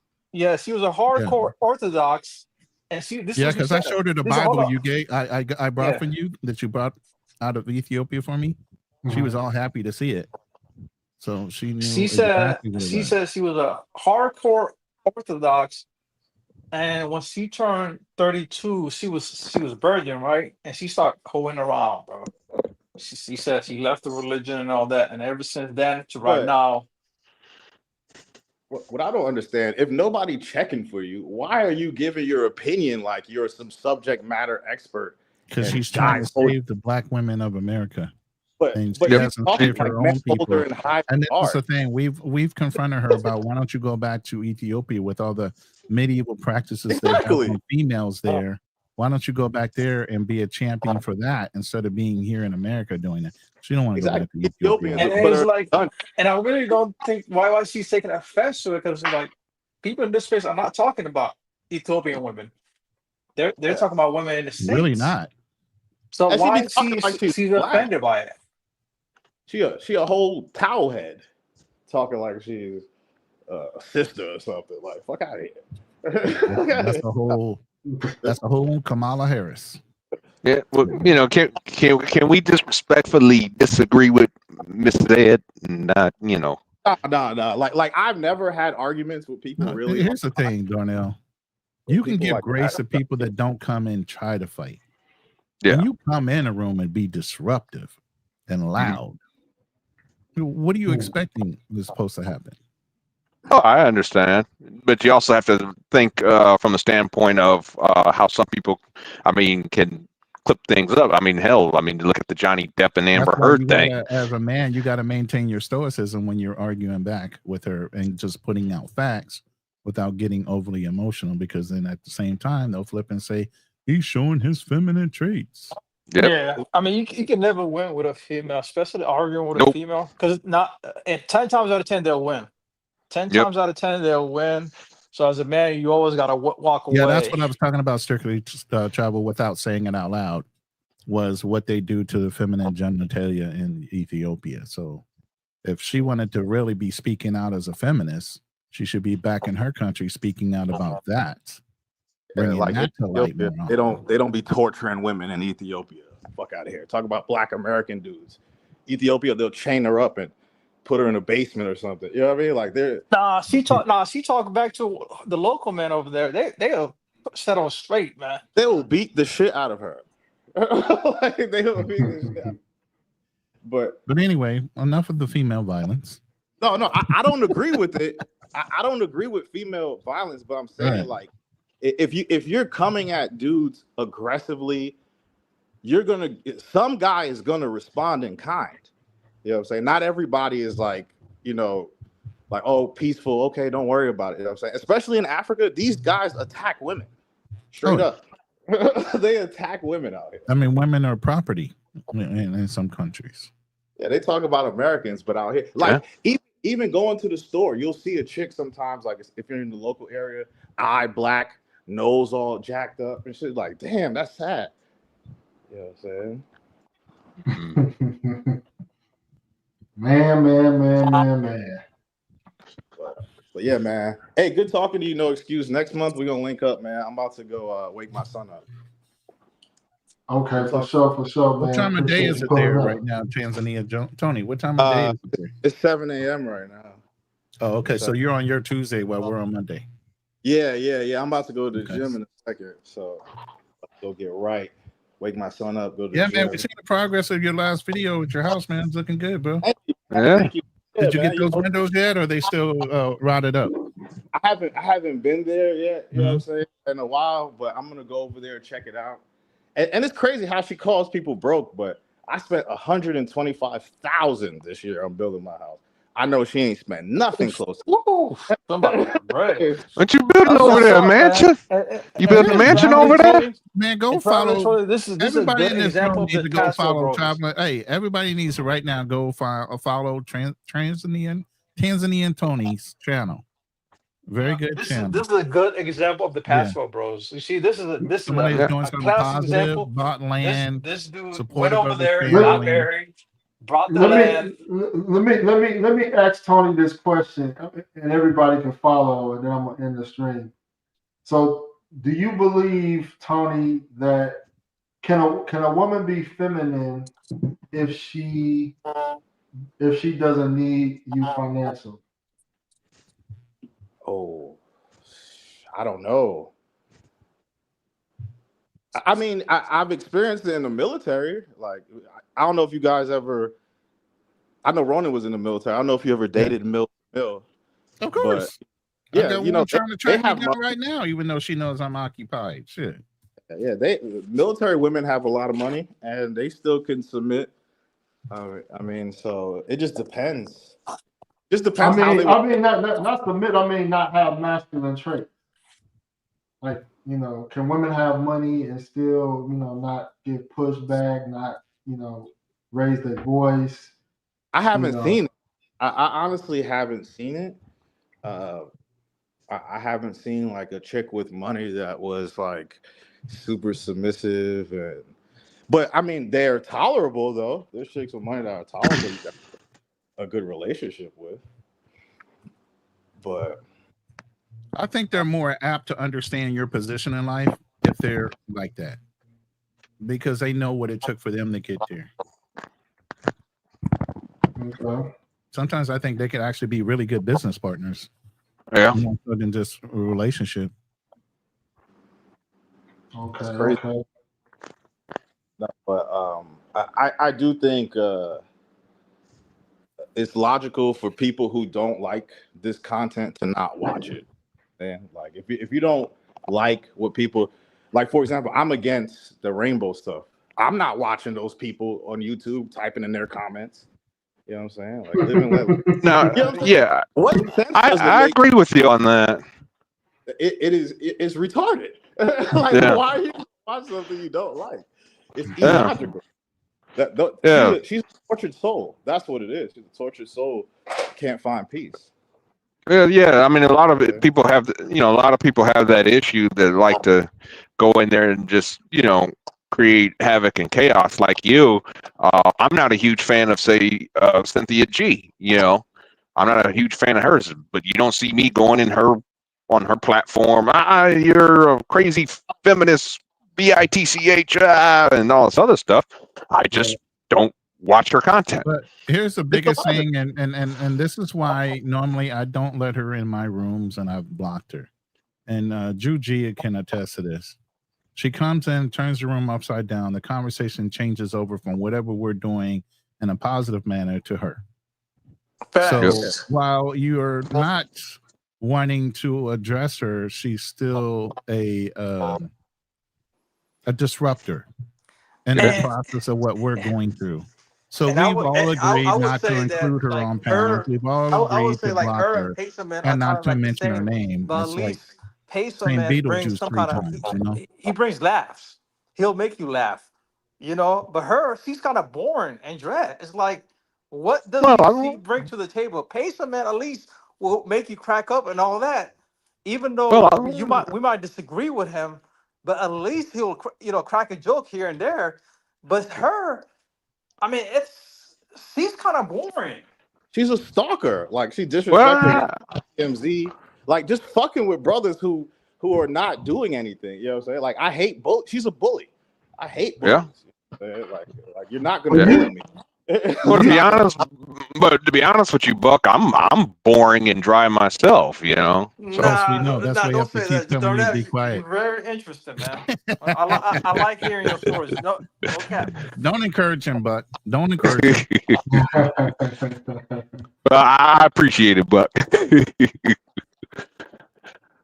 Yeah. They're like, when you used to see chicks hang around the football players or hang around the locker room, that means she want to get smashed.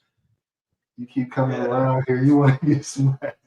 Hey, man, it's just in her circles where she travels, she misses the masculine energy. So she has to come in the masculine energy rooms to get her fill, because in her rooms there is none. That's a good point. Because they got that Chris guy. Mm-hmm. Yeah.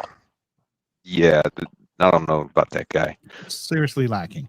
But that Chris guy said he puts on makeup and he calls himself a female feminist, male feminist. What? Yeah. You could tell he doesn't get women. Yeah, he claims to be the male and look, and he's from Atlanta. Yeah. Oh well, yeah. Well, yeah. But he claims that he has a $1,200 a month spending budget, but he's cut that down. We've had conversations with him recently. No, that girl Melissa. He said respect the menopause. Like that. Yeah, appreciate you, Melissa. Yeah, she's super cool. She was on the panel having logical conversations. It's no aggressiveness. Like, that's cool. I've never had any issues with any female on YouTube. Melissa has an open mind. She's also a Kevin Samuel follower and loyalist, so she understands the program. She's a believer in the program. Makes a difference. Women like her is why dudes are leaving America. Like, you're referencing the ZED lady. Yeah, notice I have to spell her name. Even I can't really say her name or address her really. Exactly. Melissa's a lady. Melissa is a lady. I agree. Yeah, but we want to talk about masculine energy. Zed exhibited masculine energy. Yep. Prime example. You can never get a husband. Nobody's gonna marry that. No, Papa. No, Papa. I don't. I mean, she's on menopause. I mean, who's gonna? Yeah, of course. Her eggs are cooked. Unless you're Floyd. Unless you are. Yeah. Floyd gonna come in and start whooping everybody ass, man. You know what I'm saying? Not me though. I didn't say nothing about this boo. Crazy, man. Hey, I bet Jay Rello would have turned that down. Rello. No. Well, Jay Rello has a whole song about Zed. You didn't hear it? What? Hey, is it copyrighted? Can you play it? You don't want to play it. He wants Zed for head. Oh my God, you made me say snap. Oh, you gotta go pay somebody now. Yes, I owe 2 damn super chats. I need to get on that bet, man. You the super. But that means you got to block her off of your chats. If you want to get in that bet, you can't have her in your room. Got you. I don't agree with people that bully people, man. People just minding their business and you want to fuck with them and shit like that. That's a great way in America to get punched in the face. Fuck, this online shit got people like acting unusual. You know what I'm saying? In real life, people. Give it 2 months and watch how real crazy it gets when Trump gets in office. Oh yeah, it's gonna get worse.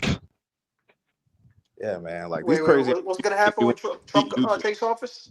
Oh, plenty of people are gonna all of a sudden feel entitled that they can boister their opinions. Yep. On what we do. Oh yeah. The manosphere they're gonna resurrect. Yeah. Let's go resurrect. You don't realize Democrats Trump need to eras go back to the drawing board, man. The thing is, like, they sticking up to corporations and all that, and it's they said they don't stop cancel culture. They said they're going after cancel culture, man. So you already know DEI is dead, so you already know that's going away. Yep. A lot of people are going to lose jobs. A lot of females are going to lose jobs off of preference and whatever else. Education systems are going to go to hell in the handbasket. There's quite a few things going to come down the line. Oh, guess what? Most black people, most black people are employed by the federal government, and guess what? Yeah, it's coming. Guess what? But here's the thing, though, with that, black people under Trump, believe it or not, actually did better under Trump than any other president, even including Obama. You know, as far as unemployment. Speaking of Obama, Obama actually deported more illegals than Trump's first term. Sure did. Obama was deporter in chief. But they don't want to. But they don't want to talk about that. Nope. Yeah, when January 20th come, a lot of people, that's why losing their jobs. Towards the end of February, I'll be on a plane. I'll be in the Philippines for 3 years at least. I think we're I think the exact opposite. I think the first couple of years we're going to see a boom for the first. I'm going to say up until 29, and then you're going to see all hell break loose economically. Player with the passport. What's going on, good, man? What's going on, brother? Hey, Mr. Bogota, man, what's going on? Man, I'm cooler, man. Hold on. Let me get you a little announcement here. Gia. Nah, I was just gonna add a little something real quick, man, and then bang out. The conversation surrounding the woman being, submissive, and the man, if he's got a lot of money, that's the submission that equals her being submissive. And I think in the travel space we have a tendency, men have a tendency to believe that because a person has acquired a lot of money, that translates into them being successful in all aspects of their life, and that's just not true. Correct. Yeah. You know what I mean? A lot of cash use the money as a way to control a submission. You know, and submission is going to start with the basics, which is the respect that she has for you. Right. I don't know if you guys ever seen this video of Jeff Bezos, because in the travel space, everybody likes to use Jeff Bezos and what's his name? Elon Musk. Yeah. These guys, they have a lot of money. They don't have to go talk to no female. Yes, they fucking do, man. Elon Musk, despite he's a smart dude, he made a lot of money, right? He awkward as hell. Right. And he's a baby daddy, man. He got 5 baby mamas. Are you kidding I me? know, man. Like, he is not awkward, man. He ain't awkward. He's playing with y'all like that. Yeah. Well, he that might be the case, but he does have Asperger's syndrome though, so he has a form of autism. Yeah, and again, he's playing on a different. You will see that there's something wrong with dude. Yeah, this is just women don't care. Let him get it out. Let player get it out. Come on, player. Yeah. Just on the face. I can understand where y'all coming from, but he just strikes me as a cat that's awkward. Just because he's awkward, don't mean that he can't have kids. You know what I'm saying? I'm saying that. Yeah. Yeah. And for example, Jeff Bezos, you guys ever seen that video where Jeff Bezos was with his woman and they went to some party with Leonardo DiCaprio and his woman was all up in Leonardo's face? She ain't respecting. You know what I'm saying? And Jeff Bezos, he's one of the richest men in the world. Yeah, but right? to Jeff Bezos smarts, he knows Leonardo don't fuck with nothing that ain't 19 years older. So no matter how much she was in his face, she ain't getting no play. Yeah. You go on over there, chick. Let me go ahead and go over there and get distracted with somebody myself. Yeah. Go on over there. Yeah, that's a fact. That's a fact. But just the fact that she was all up in his face like that, that just shows the lack of respect she has for him.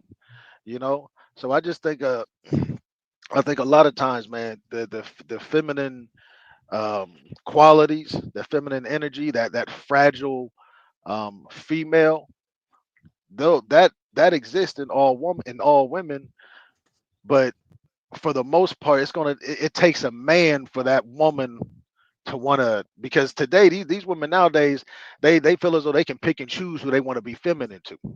Right. And then you got females that no matter what, when they get around a man, they're gonna turn into that little girl.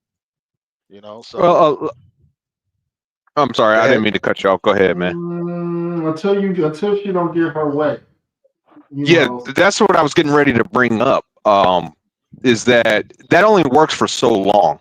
Okay. So exactly. Like say like a Pookie or a Ray Ray or a guy that flings product on the corner, hey, be careful now. That's my past now. You said slang. So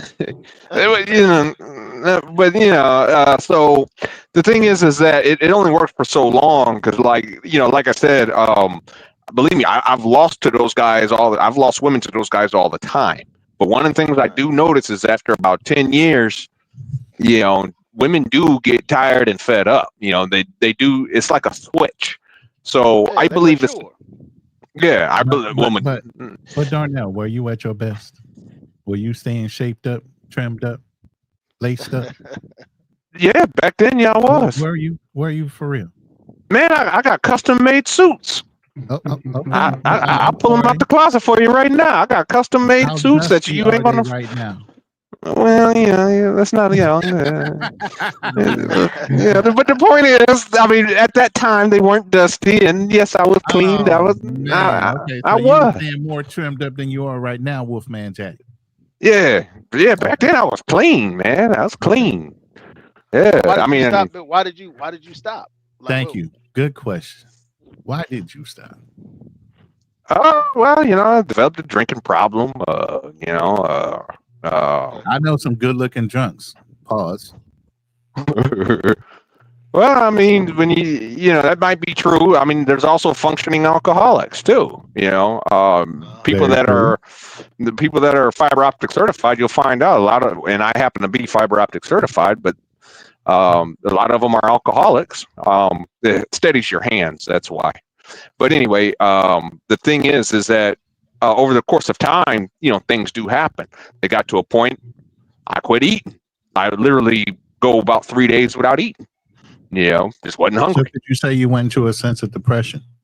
Yeah, yes. That's what it sounds like. Yeah, absolutely. I went into depression, especially it was around the time my ex-fiance left my ass. Yeah, I was a pretty nervous wreck back in 2016, 2017. I was a nervous wreck. Yeah. So you let yourself go, pretty much. Yes, I did. That's honest, man. I got a homeboy that let himself go like that, man. I just seen him a couple weeks ago, man. I'm like, what the fuck, man? He's a shadow of himself, Yeah. And he was in a situation where he was dealing with a female that was talking down to him, talking crazy to him, just being completely disrespectful, not respecting him as a man. And over time, I began to see him deteriorate. You know what I mean? So because it's like a what they call like chafing, right? You guys familiar with chafing? You know, something like if your pants, you're wearing a certain kind of pants and they're chafing at your skin. It's a slow process. Chafing. Yeah. Chafing. Yeah. So it's kind of like that process, man. And Yep. that killed his confidence and destroyed his self-esteem. You know, because the only Women- comeback he would have. The would biggest be, power that women have in men's life is they can speak life into you or death, if you allow them to. Yeah, good point, Ronin. Good point. I think a lot of cats, man, they you know, we got to be careful, man, who you allow to speak over your life. You know, because if you ain't got the strength mentally, you can accidentally manifest that false prophecy into your life. Yeah. I you know, as far as when it comes to that power of manifestation, it's something I typically don't believe in. I think that's more. It's not that. It's part of a feminine trait. It's part of the trait of a feminine woman. Right, and that's what I believe. But you know, as far as to manifest something, you think is a feminine trait. I believe it's the belief of a woman. I believe they're the ones that believe in manifestation a lot more than men. We're more logical. We don't. It's kind of like to me believing in alchemy, right? Where you believe you could turn something into gold. At the end of the day, it's whatever. If it's iron, it's still iron, not. So you don't believe that you can. You don't believe that you can. You don't believe that you can see a vision, put a plan together. I mean, you could set a goal, put a plan together, follow the plan, but you manifested it from an idea. When I was a child, I manifested I was going to be president of the United States. Have you seen President Elliott yet? But did you follow through on your idea? Here's the thing. You can think of 1,000 different things you want to be, but if you don't put an analytical plan together and start executing from step 1 to step 350 to get there, you can think all you want, but it's never going to happen. As men, we need to also be analytical in the way that we execute our plans. I mean, like the Bible say, all faith without works is dead. Yes. I mean, that's you know, that's pretty much the same concept, but yes, But I mean, in my case of years ago, I did when I first became a government contractor, I developed a plan to become a millionaire. Now I'm not a millionaire. Did you had a lot of on your plan? Did you write out how you were going to get there? Were you putting it into savings? Were you doing what in investments? There's a whole strategy behind doing that. Yeah, but I was. I could show you. I can show you the books. So then you failed in execution while you still had the plan. Yes and no. Well, it's basically like you came across some obstacles. Y'all believe in us, right? Yes. Life happens. Obstacles come and go. Right. You came across some obstacles in your life, and they took you out. They took you out the game. Being an architect, that doesn't mean that I ended my life because I didn't become the architect that I wanted to be. Right, I've manifested smashing certain females. You know what I'm saying? Yeah, bro. Yeah, man. I manifested it. You know what I'm saying? Yeah. Now that's one thing I did become successful in for a hot minute. I was pretty successful in manifesting. Straight out right, manifested hoe. Yes, sir. He said, "Call me fuck boy all you want." I was back in the day, man. I was known as soon as I entered York and the York and Dubai. Oh Lord, not this. Man, I need to get the hell out of here, man. Yeah, that's what I'm about to say. I know. Weren't you drinking coffee earlier? You got to work tonight or something? No, I ain't got to work tonight. This shit. Yeah, I know. It's been for you. It's been like what, 5 hours? Yeah, 5 hours, 39 minutes. Yeah, and counting. Hey, I appreciate y'all having me up, man. Yeah, man. It took you a minute, bro. I'm like, we could have been here about an hour and a half ago. Hey, man, I've been getting to it, man. It's hey, I don't want to know what the hell you doing over there, bro. Keep that shit to yourself. You know what I'm saying? Yeah, what's still going on, QB? Where the hell you been, bro? Yeah, where the hell you been, bro? We just chilling, man. He on the West Coast, so he Gucci. Yeah, he Gucci. It's only like what time is it here? 10. It's only 8 something there. I'm like, y'all still going? Yeah. All right. Well, look, man, I'll holler at y'all the next one, man. Did I eat anything today? All right, peace. Damn, I don't even think I ate anything today. Yeah, I didn't either. I just had a candy bar. All right, brothers, go eat, man. Bro, your diet sucks. Yeah, why? Yeah,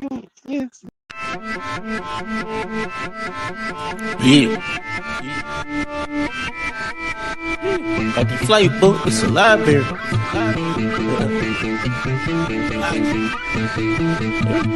I'm in that deal. Just took a flight to Bora and foreign cars like foreigners. Berry on her. Up in France, bitch, bonjour. I been come to go so we going Paris tomorrow. Only Paris we carry, spin at the mall. We doing the same alone. My diamonds be saying, add some more change. That's the same alone. Dripping all the way from home and taking the wrong. Got the flight book, it's a library. We ain't flying solo. Tune in to the show. It's the Passport Bros. No excuse entertainment. Jay Slate on the show. Turn it up some more. It's the Passport Bros.